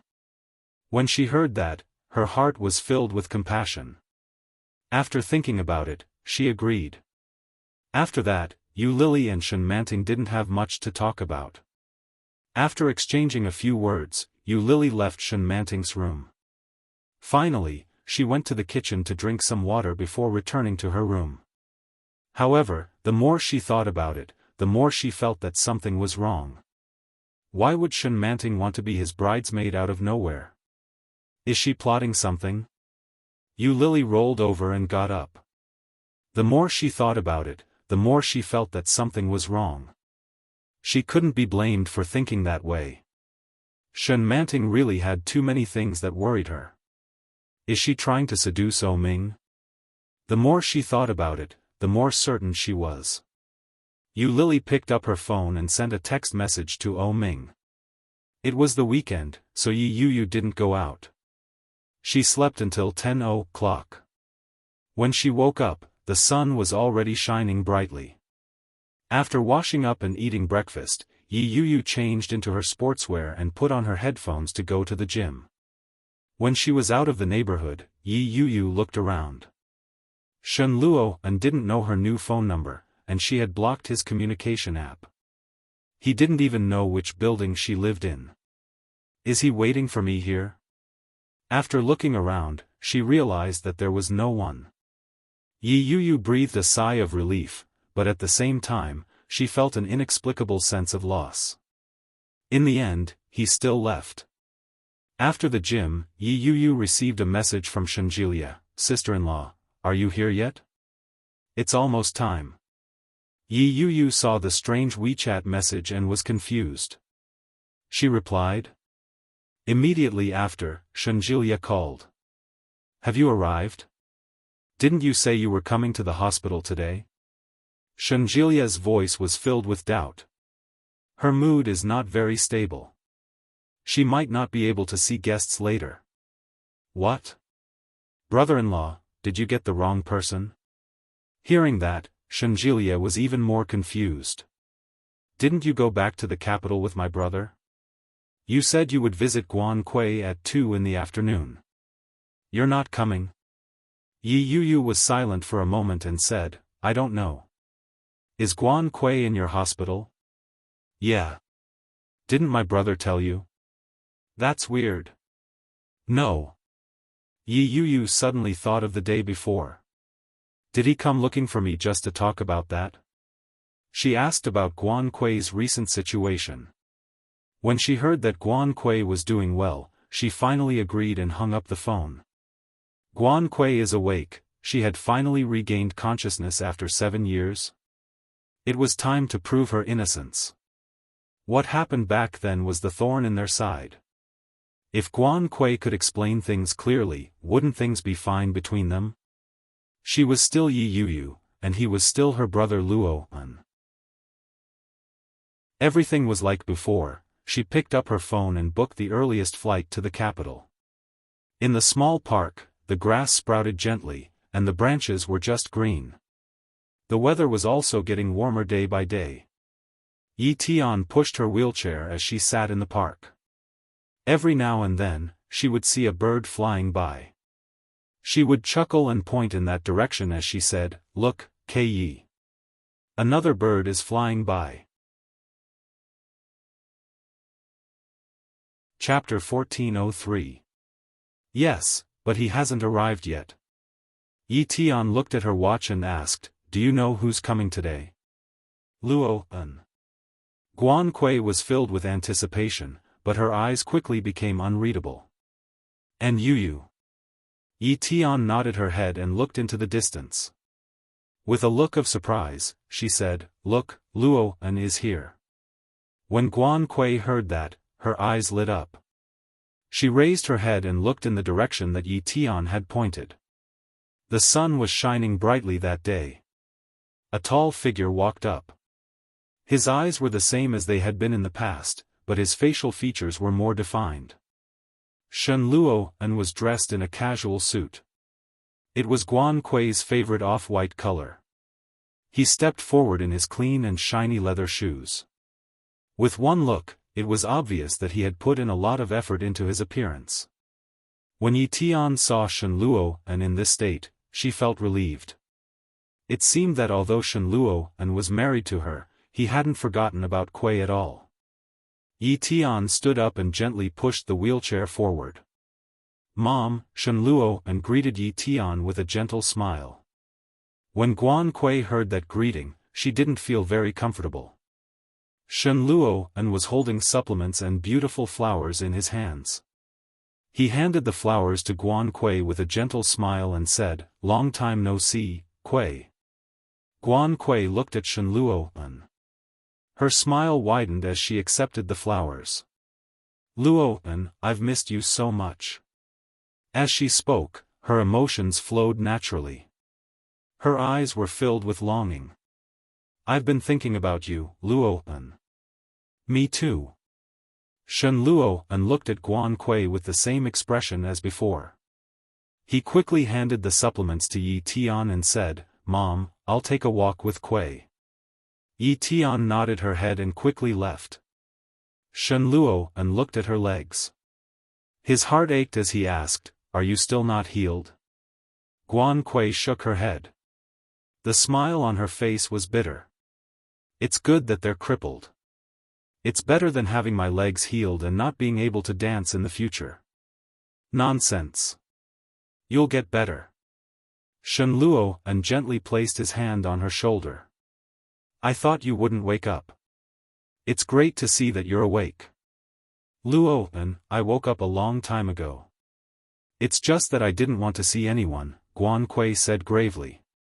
Everyone thinks I'm crazy. I'm afraid I'll act up and beat you up. Wouldn't that be a grave sin for me? With that, the two of them looked at each other and smiled. By the time she reached the capital, it was already past 7 p.m. She asked for Shenjilia's address and instructed him not to tell anyone about it. Then, she hailed a cab from the airport to the hospital where Guan Kui was staying. However, Guan Kui wasn't in the room. Just as she was about to ask the front desk, she heard a familiar male voice. Shen Luo's voice sounded very cheerful. He was slowly approaching them as he spoke. She turned her head, and Shen Luo looked over at the same time. Their eyes met, and they were speechless. The air was inexplicably quiet. Yi Yuyu had specially dressed up that day. She was wearing the season's latest dress and a pair of pretty and luxurious sandals. She looked very dignified. When Guan Kui saw Yi Yuyu, her hands gripped the sides of the wheelchair tightly. She glared at Yi Yuyu. Her breathing was heavy, and her eyes reddened. She gritted her teeth and growled, Yi Yuyu. Chapter 1404. Yi Yuyu stood where she was and called out, Sister. Ah! Guan Kui's eyes were bloodshot as she screamed.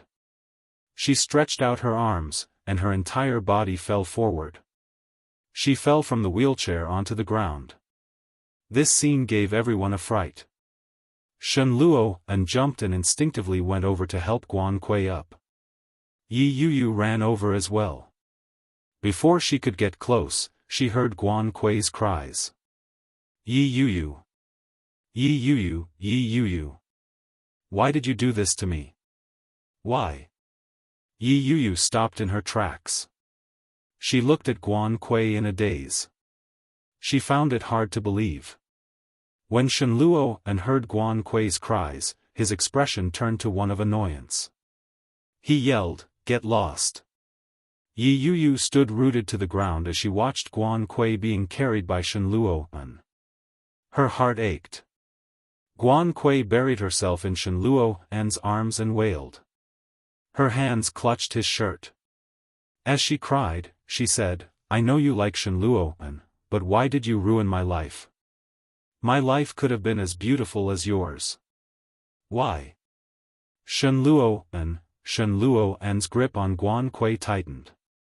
In a low voice, he comforted her, It's okay. Don't be afraid. It's all in the past. Don't cry. Be a good girl. Guan Kui cried even harder. She clutched his shirt tightly and said, Luo. Shen Luo's heart ached even more. The hatred in his eyes grew as he looked at Yi Yuyu. In an angry voice, he yelled, Get lost. Yi Yuyu carried Guan Kui back into the ward. She stood there in a daze. She helped push the wheelchair into the room. When she entered, she saw Shen Luo gently covering Guan Kui with a blanket. This kind of gaze, this kind of gentle action, had also appeared in front of her not so long ago. However, after that incident, there had been no more. Shen Luo, Guan Kui's crying gradually stopped. She squinted her eyes as if she didn't know Yi Yuyu had entered. Has Yuyu left? Shen Luo turned his head and looked at Yi Yuyu. His eyes darkened. He turned his head back and replied, she's left. Guan Kui seemed to feel even more aggrieved. She sobbed softly and said, I'm sorry, I'm sorry. I still can't forgive her. Luo, I'm your good friend, right? You won't leave me, will you? Shen Luo's heart ached even more. He sat on the edge of the bed and said softly, don't talk nonsense. Go to sleep if you're tired. I'll stay here with you. Guan Kui sobbed. She closed her eyes and said, actually, I can understand why Yuyu pushed me off the cliff all those years ago. At that time, Buzz. Yi Yuyu's mind was clouded. An indescribable rage spread from her tailbone to her entire body. Almost instinctively, she yelled, Bullsh *T. Guan Kui looked as if she had been given a fright. Her body trembled violently. She opened her eyes and looked in Yi Yuyu's direction. In a daze, she said, Yuyu, Guan Kui. Yi Yuyu walked forward and glared at Guan Kui. She was furious. You were the one who fell that night. Why are you framing me? No wonder everyone blamed me all these years. Even Shen Luo didn't trust me. So. Guan Kui said it herself? Chapter 1405. How could that be? Hasn't Guan Kui been in a coma ever since that night? After she fainted, Guan Kui had been in a half-asleep state. She hadn't been in a good state. When she found out that her legs had been paralyzed, she had lost her mind and been sent to a mental hospital. It had been 7 years. For the past 7 years, everyone had blamed her, resented her, and hated her. They had said that Yi Yuyu had been jealous of Guan Kui and had pushed her off the cliff. Yi Yuyu had been unable to defend herself. She had been waiting and enduring. She had been waiting for Guan Kui to wake up and prove her innocence. She had wanted Guan Kui to explain herself that it had been a stormy night, and she had accidentally stepped on nothing and fallen off the cliff. Who would have thought that such a public opinion and such words would come from Guan Kui's own mouth? Yi Yuyu couldn't believe it. The anger and complicated feelings in her heart instantly filled her.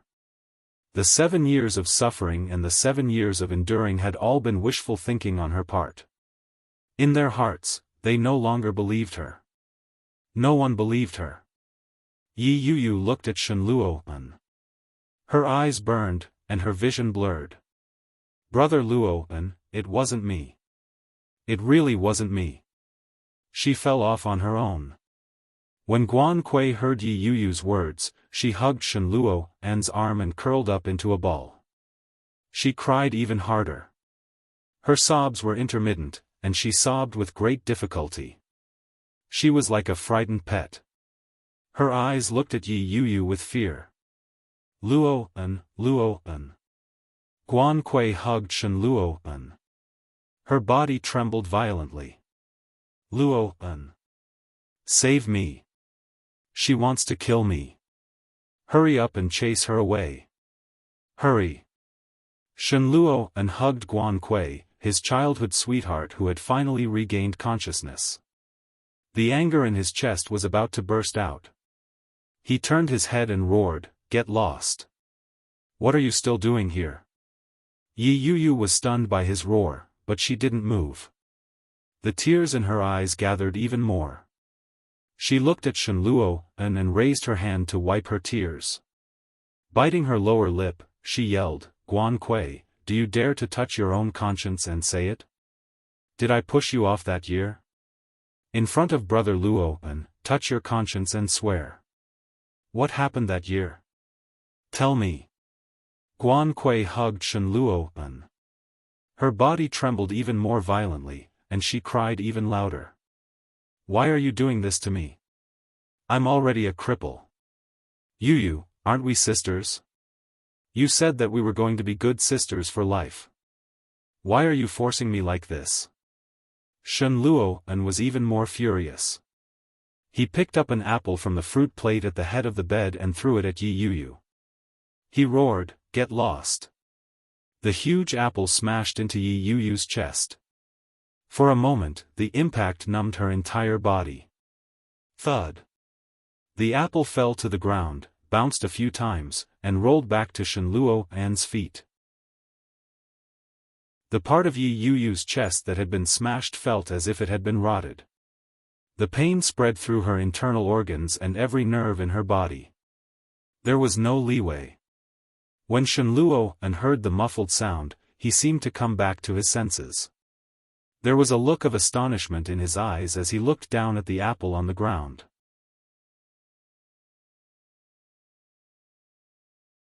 Chapter 1406.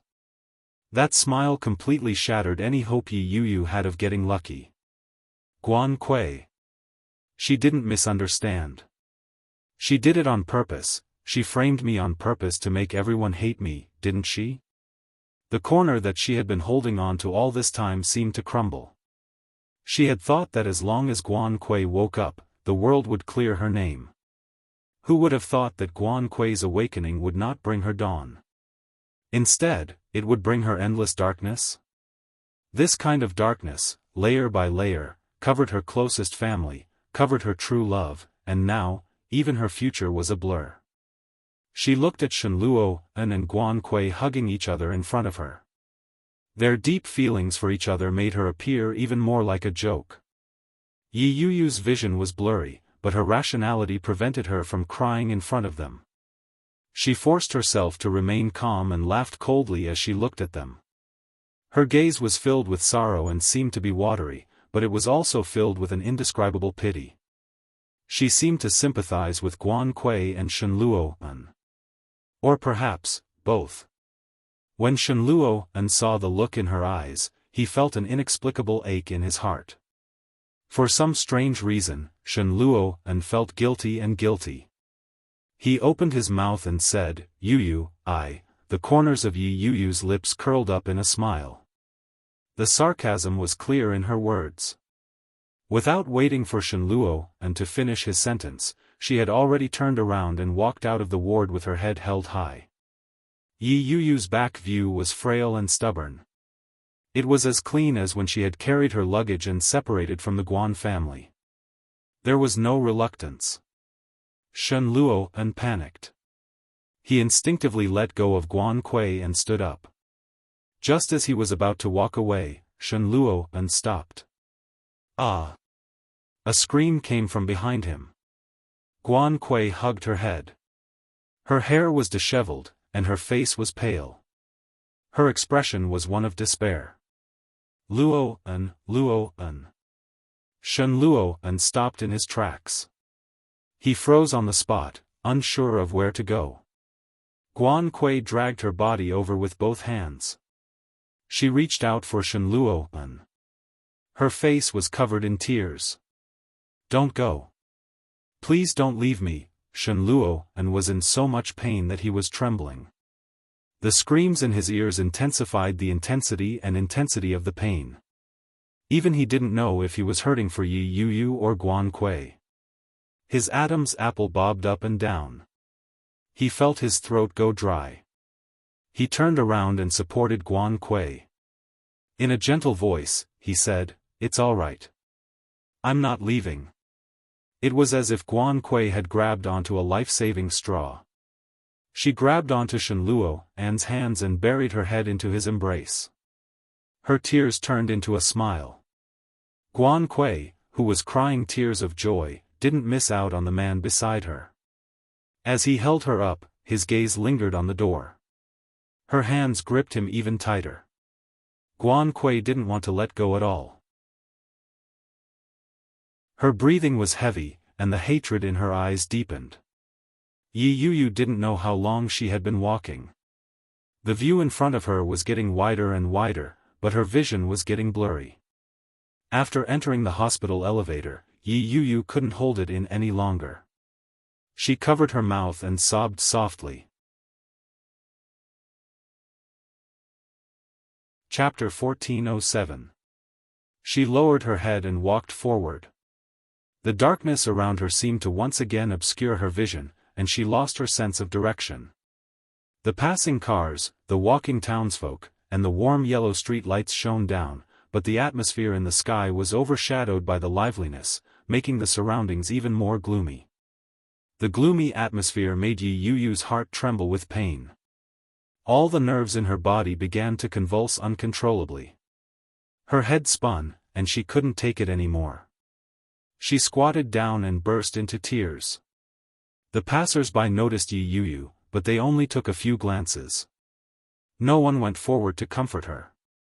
Rumble. Lightning flashed across the gloomy dark clouds. The muffled sound of thunder warned the passers-by to take shelter.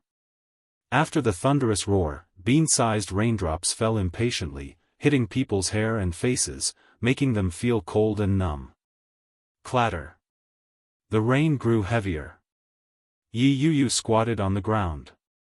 Her strength seemed to have been drained. Her choked sobs were almost inaudible in the noisy rain. The people who took shelter from the rain ran quickly. Their footsteps splashed water, and the water was covered up again. Children without umbrellas had to run hard. Because they had to hurry home so that they wouldn't be caught in the rain. What about children without homes? Yi Yuyu laughed at herself and hugged herself even tighter. Suddenly, the sound of the rain seemed to have softened. The cold rain that had been falling continuously was also stopped. Yi Yuyu was stunned.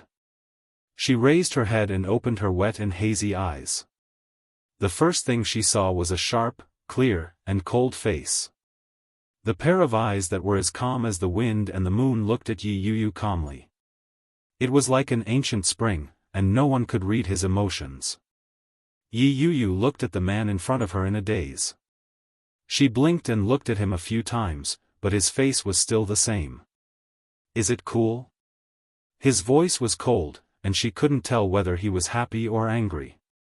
She held the big black umbrella with her well-defined knuckles, completely protecting her body. Yi Yuyu opened her mouth, but she didn't know what to say. She looked down at herself. She was drenched, and she seemed to be in a sorry state. Let's go. Li Jinnan couldn't help but pull her up. He stuffed the umbrella into her hands and took off his suit jacket to drape it over her. A scorching warmth enveloped her. She felt a lump in her throat, and tears started to well up in her eyes again. Li Jinnan acted as if he hadn't seen it. He took the umbrella back, put one arm around her shoulder, and led her to his car. When she got into the car, Yi Yuyu was still dripping with water. She shrunk her hands and feet cautiously. She was afraid that she would dirty herself further. Li Jinnan glanced at her, took out a handkerchief from his pocket, and threw it to her. Then, he drove steadily. After getting into the car, Li Jinnan didn't say a word. Yi Yuyu took the handkerchief and gently wiped her face and hair. She turned her head and stole a glance at Li Jinnan. Li Jinnan's side profile was chiseled, and the lines of his jaw were tight. His lips were pursed tightly, and he looked a little unhappy. Yi Yuyu shrunk her feet and lowered her head to look at the handkerchief in her hand. In a low voice, she said, "Thank you, GM Li." After she opened her mouth, Yi Yuyu realized that her voice was a little hoarse. It was choked with sobs, and she sounded even more pathetic. Chapter 1408. Yi Yuyu's hair stood on end from his stare. She lowered her head in confusion and asked, "GM Li, why are you here?" "The headquarters of NC Entertainment is in Kingstown." "As the CEO, why is Li Jinnan always heading to the capital?" When she asked that question, Li Jinnan's gaze deepened as he looked at Yi Yuyu. He slowly said, "You can ask your sister that question." "Get out of the car." "My sister? Yi Qianqian?" Yi Yuyu was stunned for a moment. She looked out the window. It was a famous 5-star platinum hotel in the capital. When she saw the hotel, Yi Yuyu's body stiffened. She turned her head to look at Li Jinnan. Yi Yuyu was unwilling to move. She asked, "GM Li, what are we doing here?" "I'm taking a shower, changing into some clean clothes, and getting some rest." Li Jinnan's voice was calm. It was impossible to tell whether he was happy or angry. His eyes were calm and steady. Yi Yuyu was still unwilling to get out of the car. She said, "Let's go to my place. It's not far from here. I have clothes at home. I can go back and change." When Li Jinnan heard that, his hand that had been unbuckling his seatbelt paused. He turned his head to look at Yi Yuyu with a half-smile and asked, "Are you inviting me to stay at your place?" Yi Yuyu immediately shook her head. "No." Li Jinnan buckled his seatbelt back in. Without another word, he turned the car around and was on the main road. "Which direction? Why don't you go to the hotel?" "I'll go back on my own." Yi Yuyu was a little scared. The feeling of being drenched was unbearable. Even though the heater was turned on, Yi Yuyu still felt a little chilly. She had been frightened by this guy. Li Jinnan didn't reply. He looked left and right and asked, "Left, right?" "Yes." After Yi Yuyu answered, she suddenly realized something. She nervously clenched her fists. "GM Li, I'll send you back," Li Jinnan said. He glanced at her casually. "I don't stay at a stranger's house." When Yi Yuyu heard that, she let out a sigh of relief and calmed down. Very quickly, they arrived at Yi Yuyu's place. Li Jinnan opened the car door and took out an umbrella. He opened the door to the front passenger seat to cover her head. Yi Yuyu carefully got out of the car and looked down at her soaked clothes. The pink dress outlined the lines of her bra. Through the thin spring clothes, the spring scenery inside was faintly discernible. She instinctively tightened her jacket and crossed her arms as she walked beside Li Jinnan. Li Jinnan used to be a soldier. Normally, she wouldn't have felt it. However, the moment he stood next to her, she could feel the awe-inspiring aura emanating from his bones. It made her tremble slightly. For some reason, she felt a sense of nervousness. She entered the password and opened the door. She let her hair down and asked, "GM Li, what would you like to drink?" Li Jinnan didn't feel like a guest at all. As soon as he came in, he sat on the sofa, supported his head with his hands, rubbed his temples, and said firmly, "No, go take a shower." Yi Yuyu's body stiffened. Does that mean that he has no intention of leaving? Li Jinnan noticed that she was looking at him strangely. He looked up and raised his eyebrows. "Do you know how to shower? Do you need help?" Chapter 1409. For some reason, Yi Yuyu felt nervous. This man. Is he really going to spend the night at my place? No, that can't be. He had said it himself that he wouldn't. This guy wouldn't go back on his word and slap himself in the face. Furthermore, I don't think we're particularly close. Am I right? Yi Yuyu felt a little mystified. She walked into the bathroom with her heart in her mouth. She looked at herself in the mirror. Her hair was messy and dripping wet.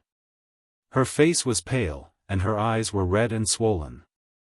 The makeup she had put on before leaving the house had been ruined. There were 2 large dark circles under her eyes. From the looks of it, the word battered was not enough to describe it. Yi Yuyu laughed bitterly. She felt that she was a pitiful fool. How could I be so narcissistic as to think that Li Jinnan was trying to woo me in this state? It was most likely that he was just pitiful. Yi Yuyu looked into the mirror and reached out to touch the spot where her heart had been smashed. She pressed it gently. That apple wasn't just an apple. Li Jinnan looked around the living room. The large photo hanging in the living room was a photo poster of Yi Yuyu. It was very fashionable and high-end, black and white. It looked exquisite and beautiful. Li Jinan raised his eyebrows in satisfaction. He had thought that she would enlarge the wedding photo and hang it in her apartment. But then, he realized that it was a bachelor's apartment. Yes, it was a marriage of convenience. Since it was a marriage of convenience, it meant that they didn't live together or sleep together. Nothing that shouldn't have happened had happened. Li Jinnan's mood brightened at that thought. Under the large photo, he saw a few small ornaments. They looked like they were made of clay. There were a few smiling dolls. One of them looked similar to Yi Yuyu, and the boy next to it. Could it be Shenluo? Li Jinan picked up the boy and flipped it over. Indeed, he saw the word "an" at the bottom. The other dolls had the words K and U written below them. K was probably the stepsister that Yi Qianqian had mentioned. The former ballet genius who had become paralyzed in both legs, Guan Kui. Li Jinan felt that it was a pity for that girl, but his eyes didn't linger on her. He turned and walked into the kitchen. The fridge was empty. There was nothing inside. Moreover, everything was very clean, and many things were covered up. It was obvious that she had not been back since she returned from Kingstown. After another round of observation, Yi Yuyu slowly emerged from the room. Her hair was blow-dried and loose, and she walked out in a casual home suit. Her face was bare, and she looked very clean. Li Jinan glanced at it and calmly replied, "It's much cleaner than before." As he spoke, he glanced at his watch. "It's past 8 p.m. I haven't eaten yet. Have you?" Yi Yuyu was already hungry. When she heard that, she shook her head and replied, "There's a restaurant downstairs that's pretty good. You'll be able to eat there when you get down." Was this the meaning of sending the guest off? What kind of person was Li Jinan? How could he not understand?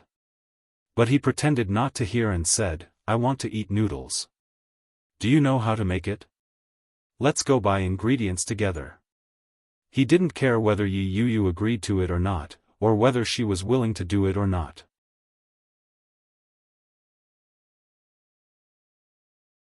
Chapter 14:10. Yi Yuyu didn't move. She stood rooted to the spot and looked at him. After a long time, she lowered her head and said, "GM Li, thank you for today, but I'm not in the mood. So, please leave quickly and don't bother me anymore." Naturally, the meaning behind his words was self-evident. Li Jinan didn't have the slightest intention of leaving. He stood there with a vexed expression and said, "What a coincidence. I'm not in a good mood either. Sigh, it's all because I'm hungry. Why don't you take me to the nearby supermarket? I'll buy some food. There's a supermarket downstairs at the entrance of the estate, but the vegetables should be sold out by now. Even if there's still some left, they won't be fresh." So, she didn't want to go. Yi Yuyu's words were vague, but she knew that Li Jinan would understand. Li Jinan didn't seem to understand what she was trying to say. He nodded his head and said, "It's fine. Let's go. If we don't go now, we won't be able to buy anything that isn't fresh." "GM Li, I'm not in the mood to cook," she said. "It's fine," Li Jinan immediately replied. His expression was impassive as he said, "I'll do it, but I have no sense of direction. Even if you tell me where it is, I might not be able to find it. Besides, I'm not familiar with this place. What if I get lost?" Yi Yuyu was speechless. He's a grown man. How could he get lost? Yi Yuyu was at a loss for words. Since he had already put it that way, it would be rude of her to reject him. She thought about it and changed her shoes. She followed Li Jinan down the stairs in silence. When they reached the supermarket, many of the shelves were empty. After he entered, he looked left and right, while Yi Yuyu stood to the side. "What should I buy? I've never bought vegetables before. Is this vegetable okay? Li Jinan picked up a handful of dried rapeseed. I think I've seen my mother cook this before. It's quite delicious. As he spoke, he tossed the rapeseed into the basket. Yi Yu took a look and frowned. Didn't you say you wanted to cook noodles?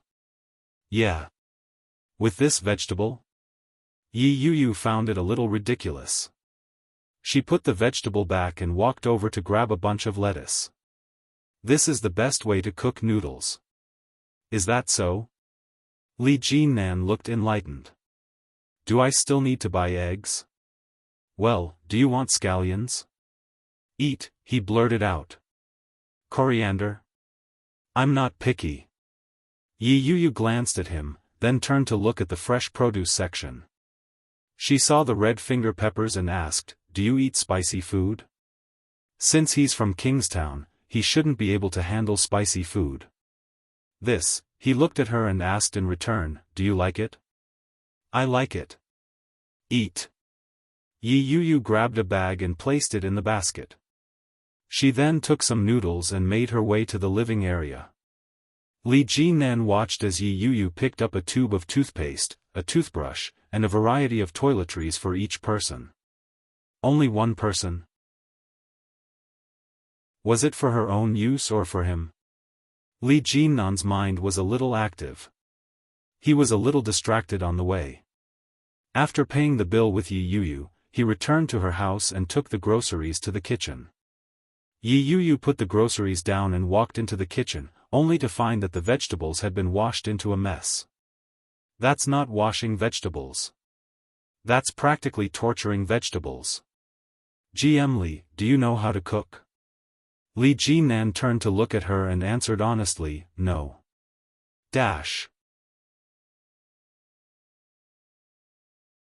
Chapter 14:11. He wouldn't take on everything so easily. Yi Yu suddenly felt speechless. She looked at him and walked up to him helplessly. She took the things from his hands and said, go boil the water. Li Jinan deeply felt that he was being ignored. He rubbed his nose and replied, okay. After looking around, Li Jinan finally found a kettle to boil water. After filling the water dispenser, he placed it on the stove to boil. Yi Yu was focused on arranging the ingredients. When she turned around and saw that Li Jinan had used a kettle, her expression became complicated. She looked at him and asked, GM Li, are you thirsty? I'm not thirsty. Then why are you boiling the water? Li Jinan frowned and looked at her with confusion. He asked, weren't you the one who asked me to boil it? Yi Yu was speechless. Yi Yu was speechless. Without a word, she turned around and poured the half-boiled water into a clean pot. Li Jinan watched from the side as she busied herself. He felt a little guilty and asked, do you need my help? Yi Yu looked at him and sighed helplessly. Help me get the bowls and chopsticks. They're in the disinfecting cabinet. Okay. Li Jinan took 2 pairs of chopsticks and 2 bowls. He placed them on the table that Yi Yu had just wiped. Following that, he went in to help carry the noodles out. The noodles had just been cooked, and they were hot to the touch. Li Jinan's hand touched the handle of the pot and was caught off guard. He immediately pulled his hand back. Yi Yu was shocked. She hurried forward and asked, are you all right? As she spoke, she pried Li Jinan's hand open. When she saw the burn mark left by the metal handle, her frown deepened. She pulled Li Jinan to the sink and turned on the tap to wash it. How could you be so careless? How could you touch a pot that's just been cooked? You're not a child anymore. Don't you have any common sense? Yi Yu muttered as she carefully rubbed some detergent on his hand. Her movements were light and gentle. There was a prickling pain from the burn, but it was nothing to Li Jinan. But, being held in Yi Yu's small, soft hand, somehow made him feel better. The corners of Li Jinan's lips curled up slightly. His dark eyes stared at the top of her dark head. The faint fragrance of her hair drifted over, and it made his mood change subtly. It was the first time that he had been so close to a woman. Even when he was teaching Su Qianxi, he had never been so close to her. This feeling seemed pretty good. Yi Yuyu lowered her head to help Li Jinnan rinse the water. When she raised her head, she saw Li Jinnan staring at her from the reflective wall. She let go of him and said, "I'll be fine after I wash up. Aren't you hungry? Let's eat the noodles first. You'll be fine after applying some ointment later." With that, she turned around and quickened her pace. Li Jinnan looked at his hand and said, "There are still bubbles. Don't you have bubbles on your hands?" Yi Yuyu looked down at her hand. White foam was on it. He was walking too fast just now, so he didn't notice this problem. She seemed to have overreacted a little. Yi Yuyu's face heated up for no apparent reason.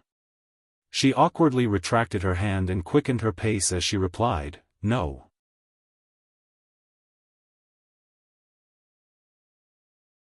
Chapter 14:12. After washing his hands, Li Jinnan took the bowl of noodles out and divided it into 2 bowls. Yi Yuyu slowly walked out of the kitchen. Li Jinnan sat down and said, "Dig in. It looks delicious." Yi Yuyu's lips twitched. She sat across from him and said, "Give it a try." Li Jinnan didn't stand on ceremony. He picked up the chopsticks and put it into his mouth. Yi Yuyu was shocked and reminded him, "Be careful, it's hot." "I'm not afraid." Li Jinnan ate as if he had tasted the best delicacy in the world. "It's really delicious. Are you good at cooking?" Yi Yuyu shook her head. "I only know how to cook noodles. I don't know anything else." Li Jinnan nodded his head. His gaze shifted to her face and then back to the bowl in front of her. He didn't stop eating. In no time, he had finished the bowl. When he looked up, he realized that Yi Yuyu's bowl hadn't been touched. "It won't taste good when it's cold," Li Jinnan reminded her. Yi Yuyu pushed the bowl toward him and said, "The temperature should be just right at this time. You should eat this bowl too. Aren't you hungry?" Yi Yuyu shook her head. Her eyes were clear and bright. Li Jinnan didn't move. He picked up the noodles from the pot and put them in his bowl. There was exactly 1 bowl left. He said, "Eat it. No matter how bad your mood is, don't let yourself go hungry." "No, I'm just tired. I want to sleep." Yi Yuyu was obviously not in the mood. As she spoke, she stood up and said, "Leave after you finish eating. Leave the bowl and chopsticks here. I'll wash them tomorrow." Li Jinnan didn't know what had happened that day, but he could tell from her expression that she was in a terrible mood. "Eat before you sleep. You got off the plane this afternoon and stayed in the hospital for so long. You probably haven't had dinner yet." Li Jinnan stood up and walked in her direction. "After you finish eating, I'll take you somewhere to relax." "GM Li, I'm not in the mood." Yi Yuyu looked at Li Jinnan with impatience in her eyes. Li Jinnan pretended not to understand. He turned her over and said, "You have to eat even if you're not in the mood. I'll leave after you finish eating." Yi Yuyu was speechless. Why hadn't she realized that he was so thick-skinned? Yi Yuyu turned her head and saw the delicious noodles that night. In the end, she sat down and picked up her chopsticks. She picked up a mouthful and placed it in her mouth. When the smell entered her nose, Yi Yuyu couldn't help but sniff. This was the smell of a noodle restaurant that Shen Luo'an liked to frequent when he was a teenager. On Shen Luo'an's 21st birthday, she went to the noodle restaurant to learn cooking skills from a master in order to surprise him. When the young Shen Luo'an arrived late, he was so touched that his eyes turned red. He hugged her in front of everyone, looked at her, and said word by word, "In the future, you'll make noodles for me for the rest of my life." It was not a question, but a vow. Back then, they seemed to have become a couple, kissing each other under the cheers of all their friends and family. Everyone had witnessed their beautiful promise. She thought that from that moment on, their relationship was eternal. But who knew that in the blink of an eye, only 7 or 8 years had passed, everything had changed. Tears fell down uncontrollably. It fell into the bowl and blended with the fragrant soup, making it difficult to tell which drop it belonged to.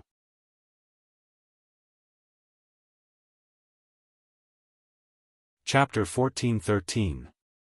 Yi Yuyu's breathing became heavier and heavier. She couldn't contain the sadness in her heart. The deepest part of her heart ached uncontrollably. Layer by layer, it was so bitter that she couldn't help but cramp. Li Jinan didn't make a sound. He stood behind her and stared at her. Yi Yuyu quietly sobbed. She didn't cry out loud, but it made his heart ache more than if she had wailed. Her hand that was holding the chopsticks poked at her mouth from time to time. In the end, she hadn't eaten much. Li Jinan raised his hand and gently placed it on her shoulder. With his other hand, he moved the bowl in front of her away and snatched her chopsticks away. He pulled out 2 pieces of tissue and handed them to her. Yi Yuyu stared at the tissue in front of her in a daze. She sniffed and took it from him to wipe her nose. She composed herself and breathed a sigh of relief. In a relaxed tone, she said, "GM Li, it's getting late. You'd better go back first. If the neighbors see you alone, it won't be good." Her tone was relaxed, but her nasal voice clearly betrayed her current state. Li Jinan pursed his lips into a thin line. He looked at her straight back and tightened his grip on her shoulder. He tugged at her and said, "Let's go." Yi Yuyu was stunned. She turned her head to look at the man behind her. Li Jinan's eyes were deep and dark. When she looked into them, they were as clear as the moon. They were bright and full of life. It was as if they contained limitless water and were bottomless.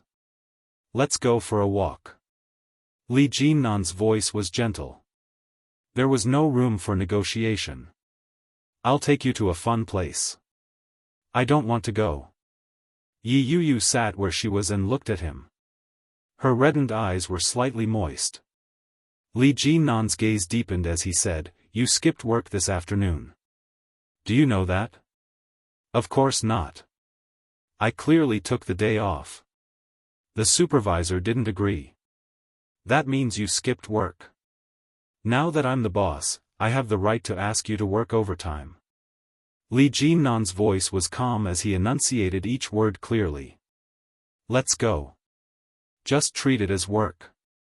Let's go and relax." Yi Yuyu was a little angry. She retorted, "You're behaving like a hooligan. What kind of boss is that? Isn't the one in front of you?" The corners of Li Jinnan's mouth curled up slightly. "If it weren't for the fact that my employees were disobedient, I wouldn't have to use such a method." "Miss Yi, let's go." "Where?" Yi Yuyu was a little resistant. "It's so late, and I'm tired. Why don't you go by yourself?" "No, let's go together." As he spoke, he looked at Yi Yuyu's outfit. "Go change into something you can wear outside." He glanced at his watch. "I'll give you 5 minutes. Otherwise, I'll deduct half a month's salary from you and inform the company." Yi Yuyu gritted her teeth and glared at him. Mira was the one who introduced her to this job. If her salary was deducted for half a month and the company reported it, Mira would lose face. This person was simply despicable. Yi Yuyu gritted her teeth and returned to her room. She changed into a more normal commuter dress. It was conservative and restrained, making her look dignified and mature. Li Jinnan nodded his head. "That's commendable. Let's go." He walked toward the door. Li Jinan opened the door and gestured to Yi Yuyu.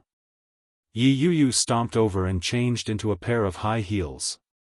She was surprised to find that her mood was no longer as heavy as it had been before. Chapter 14:14. She was clearly the one being bullied, but she didn't feel the slightest bit oppressed. Li Jinan saw that she wasn't moving. He nudged her gently and said, "Let's go." Yi Yu felt as if she had been electrocuted. She quickly straightened her back and walked forward with her head held high. The place that Li Jinan was referring to was a bar. The bar was different from what Yi Yu had imagined. It was very noisy inside, and there were many people. The lighting wasn't one of those exaggerated, colorful lights. Instead, it was a warm, romantic yellow. The music that was playing wasn't the kind that would blow up in a normal bar. Instead, it was a classic Cantonese song. The song that was playing was Beyond. The familiar melody easily stirred one's heart. A group of people inside started singing along with the rhythm. Their voices were loud and orderly. It was Yi Yu's first time there. Being led in by Li Jinan was a novel experience. "Hey, who's this? Isn't that our Major Li?" A dark-skinned man walked over. His tight shirt accentuated his figure perfectly. He had broad shoulders, a narrow waist, a perky butt, and long legs. The lines of his face were very defined. One look and you could tell that he was a tough guy. As he spoke, he whistled and shouted in a loud voice, "Gather. Greetings, sir." Many people looked over when they heard the voice. When they saw Li Jinan, they were obviously very surprised. "Third brother. Major Li. Third brother?" Li Jinan smiled faintly. When he turned his head, he saw the surprised expression on Yi Yu's face. He explained, "This is a bar opened by my comrade. Most of the people here are our own people." When the man who had come up to greet her heard that, he quickly said, "Don't be fooled by the number of our own people here. There are quite a few customers, too. Many of them are regulars. Nice to meet you, lady. My name is Wu Ren. I'm third brother's comrade." Wu Ren? Mooncake? Yi Yu found that name a little strange. She reached out and gently placed her hand on Wu Ren's and said, "Nice to meet you. My name is Yi Yu." Wu Ren whistled and said, "What a beautiful name. You're the first girl that our third brother has brought over. You're so pretty. Third brother, you have good taste." Yi Yu was a little embarrassed. Had they misunderstood something? He looked up at Li Jinan and realized that there was no change in his expression. In a low voice, he said, "Don't spout nonsense. She's one of my artists. She wasn't in a good mood, so I brought her here to have some fun." An artist under him? If she was really just a subordinate, why would he bring her here? Wu Ren raised his eyebrows and smiled. Who was he? He was Li Jinnan's comrade-in-arms and old friend, and he was also an expert in running a bar. When she heard that, she had a pretty good idea of Li Jinnan's relationship with the girl and how it had progressed. Wu Ren raised his eyebrows and gave Li Jinnan a look before turning his head around and shouting, "The event starts at 10. Get to your positions." As she said that, she turned to look at Li Jinnan and smiled frivolously. What a coincidence. It's exactly 10 o'clock. Buzz. The surrounding lights were turned off in an instant, and the sound system seemed to have been radiated, producing an ear-piercing sound. Yi Yu frowned. The next moment, a light appeared on the stage in the middle of the bar. "Good evening, everyone." A man's voice rang out. The non-standard Chinese accent made it sound a little comical. "Welcome to the Restless Night Bar. Dash." Chapter 14-15. Before Yi Yu could react to the foreigner's accent, there was a sudden commotion. With a loud bang, loud music began to play. Yi Yu was caught off guard. Her body trembled as she stared blankly in front of her. When Li Jinan saw her reaction, his lips curled into a smile. He gave her a gentle push and said, "Let's go have some fun." Before Yi Yu could react, her body was pushed into the crowd. Many men and women were dancing together. They were twisting their hips in a provocative manner. The scene left Yi Yu speechless. This bar was indeed different from other bars. The change in style was too drastic. What a restless night. Everyone needs to get excited. Yo! The deafening music and the dancing men and women were completely different from when Yi Yu had just entered. Tonight's game is going to be interesting. I believe that everyone has heard of Truth or Dare, right? The foreigner deliberately lowered his Mandarin, which made the crowd laugh. Someone whistled from below. That's a big scale. Yo! Truth or Dare? Did Lao Wu see third brother coming over and do this on purpose? Where's third brother? Third brother. Third brother. Third brother. From the initial shout, the entire venue was soon filled with shouts. Li Jinnan was quickly surrounded. Some sharp-eyed people noticed Yi Yu beside Li Jinnan and started to make a fuss again. Is the 10,000-year-old iron tree blooming? This must be third sister-in-law, right? No wonder third brother hasn't been coming out to play recently. Hello, third sister-in-law. Hello, third sister-in-law. The crowd's voices grew louder and louder. Yi Yu was a little numb from all the shouting. When she heard them call her third sister-in-law, she felt even more embarrassed. Just as she was about to wave her hand to explain, Li Jinnan reached for a microphone and said, "Don't spout nonsense. She's in a bad mood, so I brought her out to relax. Don't bully her. Our relationship isn't what you think it is." Oh. The crowd began to make a fuss. Our relationship isn't what we think it is? Are you already married? Third brother, you're so mean. Humph, to think that I washed your socks when I was in the army. You're really something. Li Jinnan didn't know whether to laugh or cry. He said, "Aren't you guys annoying? I already said it wasn't." TSK, Yi Yu felt even more embarrassed. She looked at Li Jinnan and felt a little awkward. Alright, let's get back to business. Since you're here, you won't be in a bad mood. Come, let's get excited. The scene was fiery hot, the music was restless, and the atmosphere was lively. A girl walked over and tugged Yi Yu along. Come on, let's play together. Do you like to sing? Let's go sing together. Why are you singing? I can tell that she's a dancer just by looking at her good figure. Come, come, come. Let's do it together. At first, Yi Yu was a little resistant. When she turned her head, she saw that the clothes on the two girls were very normal. They weren't like the girls in the bar who were dressed very skimpily. He turned his head and looked around again. He found that there were many girls here, and they were all dressed very normally.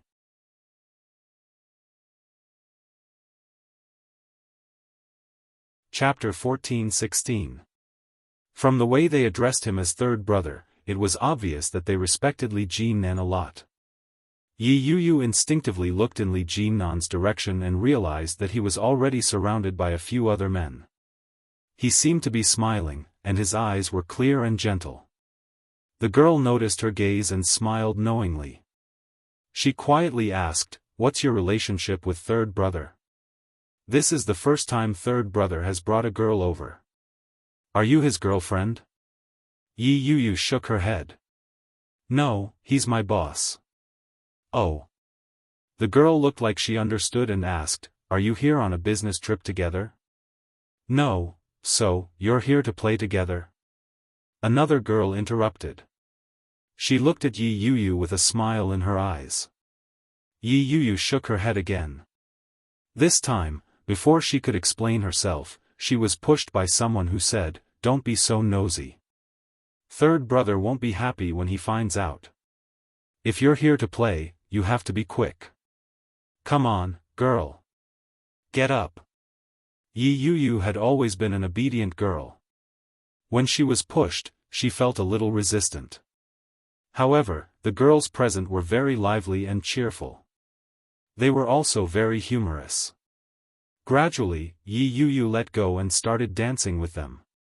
When Li Jinan saw the smile on Yi Yuyu's face from afar, he finally relaxed. The comrade beside him noticed Li Jinan's gaze. He chuckled and said, "Have you taken a liking to her? She's not bad looking. She has a good demeanor. She looks very obedient. So, third brother likes this type of girl." Li Jinan chuckled. He didn't admit or deny it. His wheat-colored hand held the crystal glass and gently swirled the whiskey in it. He slowly looked away. They were all comrades who had fought alongside Li Jinan on the battlefield. How well did they know him? When they saw their attitude, they knew what he was thinking. He chuckled and said, "Third brother, it's been a long time since you've been here.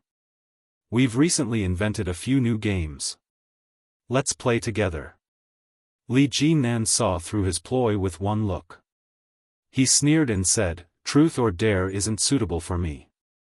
Regardless of whether it was the exciting truth or the boring dare, he had no interest in trying them out. "Don't be like that. We're all brothers. It's for your own good. You'll know later." With that, without waiting for Li Jinan's approval, he clapped his hands and said, "Truth or dare? Everyone, take a break. Let's do something more exciting. Guys, let's go."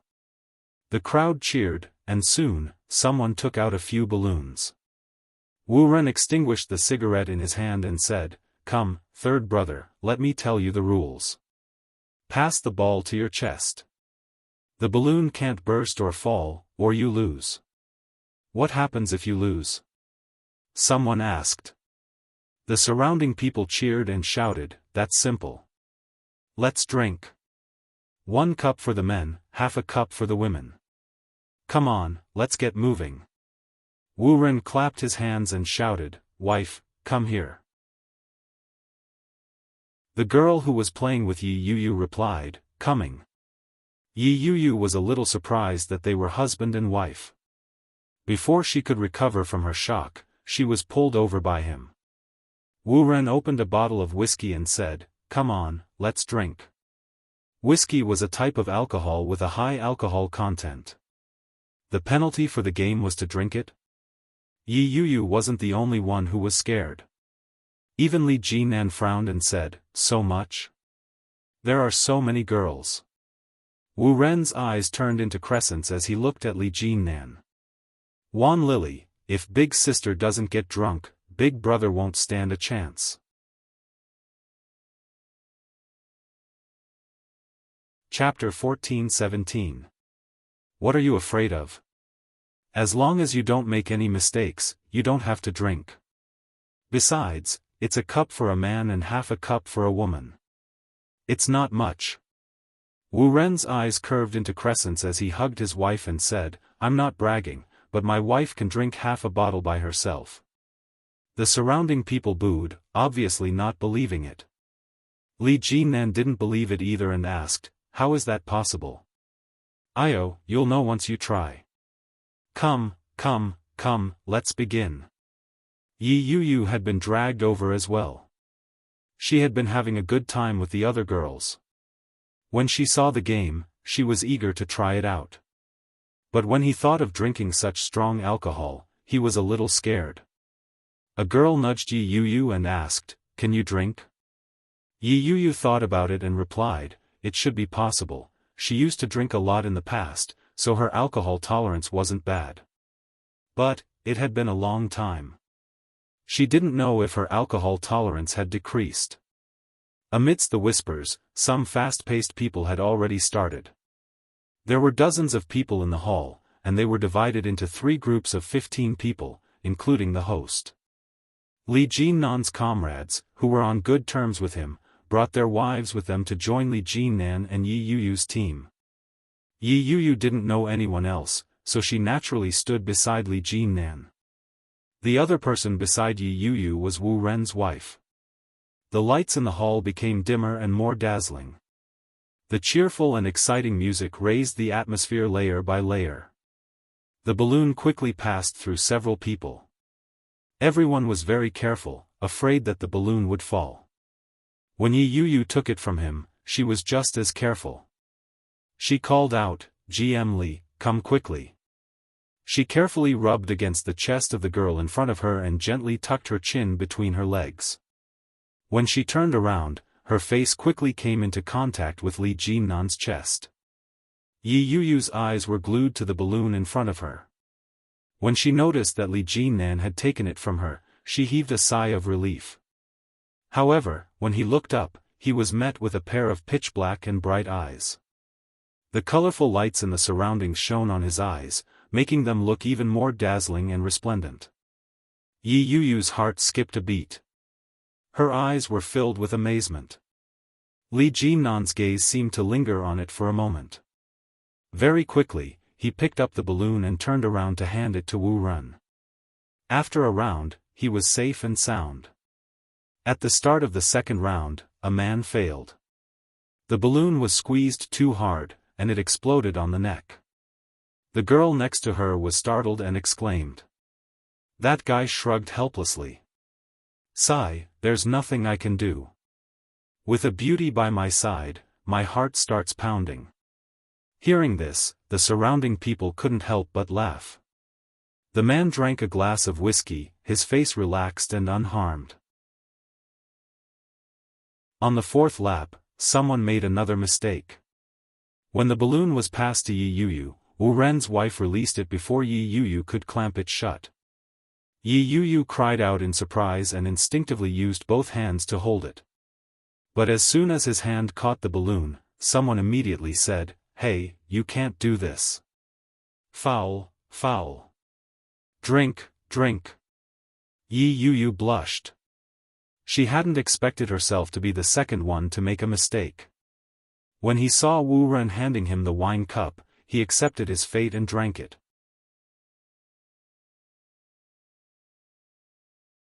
Chapter 14-18. When Li Jinnan's balloon fell, the reaction was louder than any of the others who had fallen. Everyone seemed to be on steroids. They clapped their hands and exclaimed, "Third brother has dropped it. Bah! Third brother's balloon has dropped. Let's drink, let's drink. Wahahaha. We finally have a chance to get him drunk. We've always been the ones drinking in the past. Come on, let's drink." Li Jinnan took the glass and looked at them. His lips curled into a contemptuous smile. He tilted his head back and downed the glass in one gulp. His expression pissed everyone off. "Hey, what's the meaning of this? So, you're still not convinced, third brother? Brothers, let's take turns with him tonight. I don't believe that we can't get this guy drunk." Almost everyone rolled up their sleeves and looked at Li Jinnan provocatively. Li Jinnan's expression was indifferent. When he heard that, he laughed contemptuously and said, "Let's try." His arrogant attitude infuriated the crowd who had never been taken advantage of by him. They looked at each other maliciously. Yi Yu smiled. Yi Yu broke into a smile. It seemed like GM Li was very impressive. After another round, there were more and more people who made mistakes. Everyone was hoping that Li Jinnan would make another mistake. Unexpectedly, Li Jinnan seemed to have turned on a cheat code. Since they couldn't mess with Li Jinnan, everyone began to feel a little bored. Just as they were about to say that they were done with it, Yi Yu made another mistake. Yi Yu had drunk half a glass of hard liquor. Her cheeks were starting to turn red. She made another mistake. Her face was scrunched up. Resigned to her fate, she finished the remaining half of the glass. Her head felt a little dizzy. She passed the balloon behind her, but before Li Jinnan could take it, her line of sight was blocked by a warm palm. The rough, calloused hand landed on her forehead. She felt a cooling sensation that made Yi Yu feel comfortable. Yi Yu looked up and blinked. "Are you drunk?" Li Jinnan's deep, magnetic voice sounded out. It had an indescribable charm to it. Like an endless vine, it quickly wrapped around her. Yi Yu was stunned. She loosened her grip, and the balloon fell back down. I dropped it. Drink, drink. Everyone jeered. The alcohol in Yi Yu's body seemed to evaporate even faster. Her body was boiling hot. She slapped his hand away unhappily and said, "It's all your fault."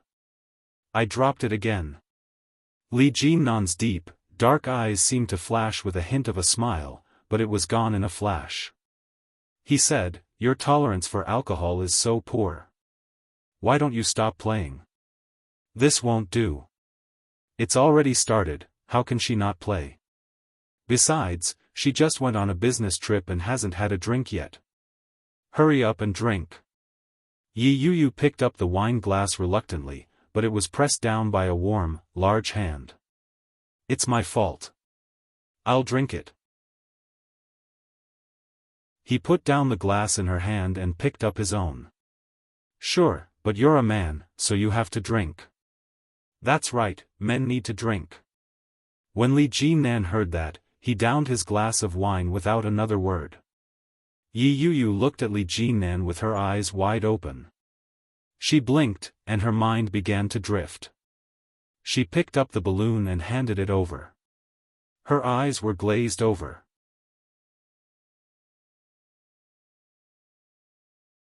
Chapter 14-19. Indeed, for the rest of the round, there were frequent mistakes. When it was Yi Yu's turn, she was no longer as energetic as before. She dropped the ball in an instant. Just as she was about to resign herself to her fate, the glass was pressed back down. Li Jinnan drained his glass in one gulp. The crowd erupted in cheers. For the next 4 or 5 rounds, Yi Yu was in a daze. She either couldn't catch the ball or couldn't hold it properly. Without exception, Li Jinnan finished the glass before she could make a move. After downing the last glass, Yi Yu was a little alarmed. She said, "Why don't we stop playing? GM Li, you've drunk too much." Wu Ren felt that he had gone too far. He gave his wife a look. Wu Ren's wife saw his look and immediately said, "How can we do that? I haven't had my fill yet. Come on, let's continue."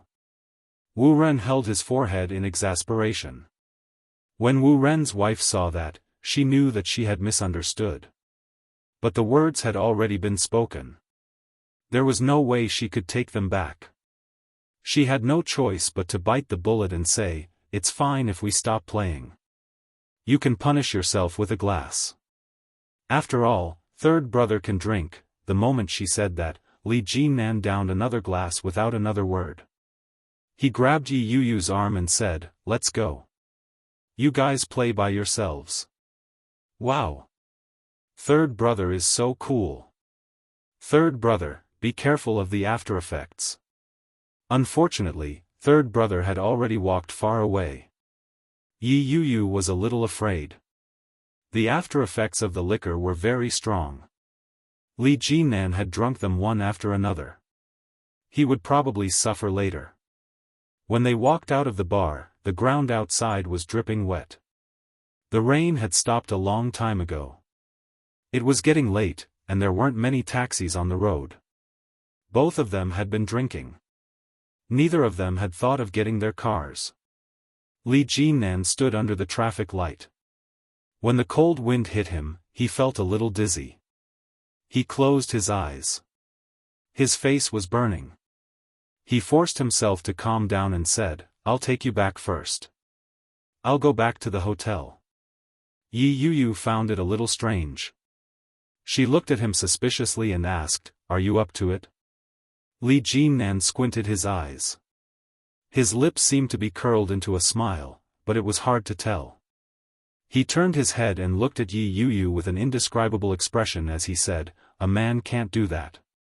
Yi Yu froze when she heard that. Her face heated up even more. She turned her head away without another word. "You still have so much energy after drinking so much wine. Looks like you can do it." It seemed like she had worried for nothing.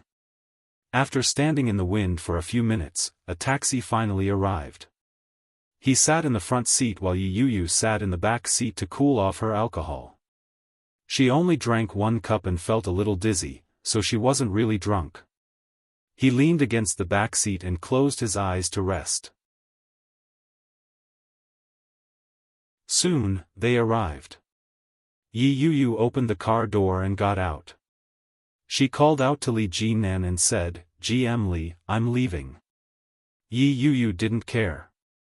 She turned around and was about to leave when the taxi driver stopped her. He shouted, "Miss, GM Li is drunk. Why are you leaving? Where is he going? Who's going to pay?" Yi Yu stopped in her tracks and turned her head to look. Li Jinan leaned against the car seat with his eyes closed. His face was flushed, and his breathing was even and reeked of alcohol. The driver's voice was a little loud, but it didn't wake Li Jinan up. Yi Yu frowned. Her head was throbbing with pain. Indeed. My worries have come true. What should I do now? I can't possibly bring him home to sleep, can I? Dash.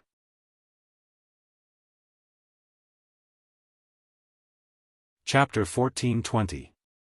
Why are you just standing there? What should we do? Miss, you have to get him out of here. The taxi driver saw that Yi Yu wasn't moving and began to panic. Yi Yu sighed. She had no choice but to open the back seat door again. She got in and said, "Let's go to a hotel nearby. I'll settle him down." The driver obeyed and quickly set off. Do you want to go to a good or normal hotel? Yi Yu thought for a moment and replied, a 5-star hotel. There's one nearby. All right. The driver quickly took them to their destination. Li Jinan was in a deep sleep. Yi Yu unbuckled his seatbelt and gently called out, "GM Li, it's time to wake up. I'll take you to rest." But there was no response. Li Jinan was 1.9 meters tall and had a strong physique. Just looking at his body made Yi Yu feel heavy. When she saw the situation, she began to worry. She looked to the driver for help and said, "Big brother, can you help me get him out? I can't move him alone." The driver had expected that and didn't refuse. He immediately unbuckled his seatbelt and got out of the car. When he got Li Jinan out, it was a little strenuous for the driver. Suddenly, Li Jinan seemed to sense something and opened his eyes. That pair of hazy, intoxicated eyes seemed to be quenched with a cold light, extremely sharp. The sudden opening of his eyes gave the driver a fright. He mumbled, "You're awake?" Li Jinan groaned in discomfort. He stood up on his own and called out, "Yu." Yi Yu was shocked and immediately replied, "Yes." After she replied, she realized that this was the first time that Li Jinan hadn't called her by her full name. "My head hurts." Li Jinan's voice was a little groggy. It sounded like he was talking in his sleep. But, at least, he was awake. Yi Yu finally breathed a sigh of relief. She supported him and asked, "Can you walk? Come, I'll take you to the hotel." "Okay." Li Jinan leaned on her. His steps were a little unsteady. "That bunch of rascals couldn't wait to drink me to death." Ouch! It was still difficult for Li Jinan to stand on his own. His entire weight was on Yi Yu. Yi Yu thanked the driver and helped him into the hotel. The receptionist welcomed them with a smile and said, "Hello miss, how many rooms do you need?" Yi Yu gestured with her finger and said, "A single room." "Okay, please show me your identification." Yi Yu supported him and asked, "Where did you put your ID?" Li Jinan was in a trance. He seemed to have heard her speak, but it also seemed like he was hallucinating. When Yi Yu saw that he didn't respond, she supported him with one hand and reached for his pocket with the other. He felt in his jacket pocket. Nothing. She had no choice but to reach into his pants pocket, press it to confirm the location, and then put her hand in. Before she could touch the leather armor, Li Jinan stopped her with one hand. "Don't touch me. It's uncomfortable." Li Jinan's tone was a little annoyed. He sounded like he was complaining, which was very different from his usual self. She felt a little dizzy, but at least she was still conscious. She said, "Let go. I'm taking your ID. I need it to get a room." "Oh." Li Jinan released his hand, but then he realized that he had been taken to a hotel by a woman. Making up his mind, Zhang Xian turned around to take a look. "You're tuning in to the Xiaofan's Wuxia Tales YouTube channel. Don't forget to subscribe and join us on this journey to catch the most captivating stories.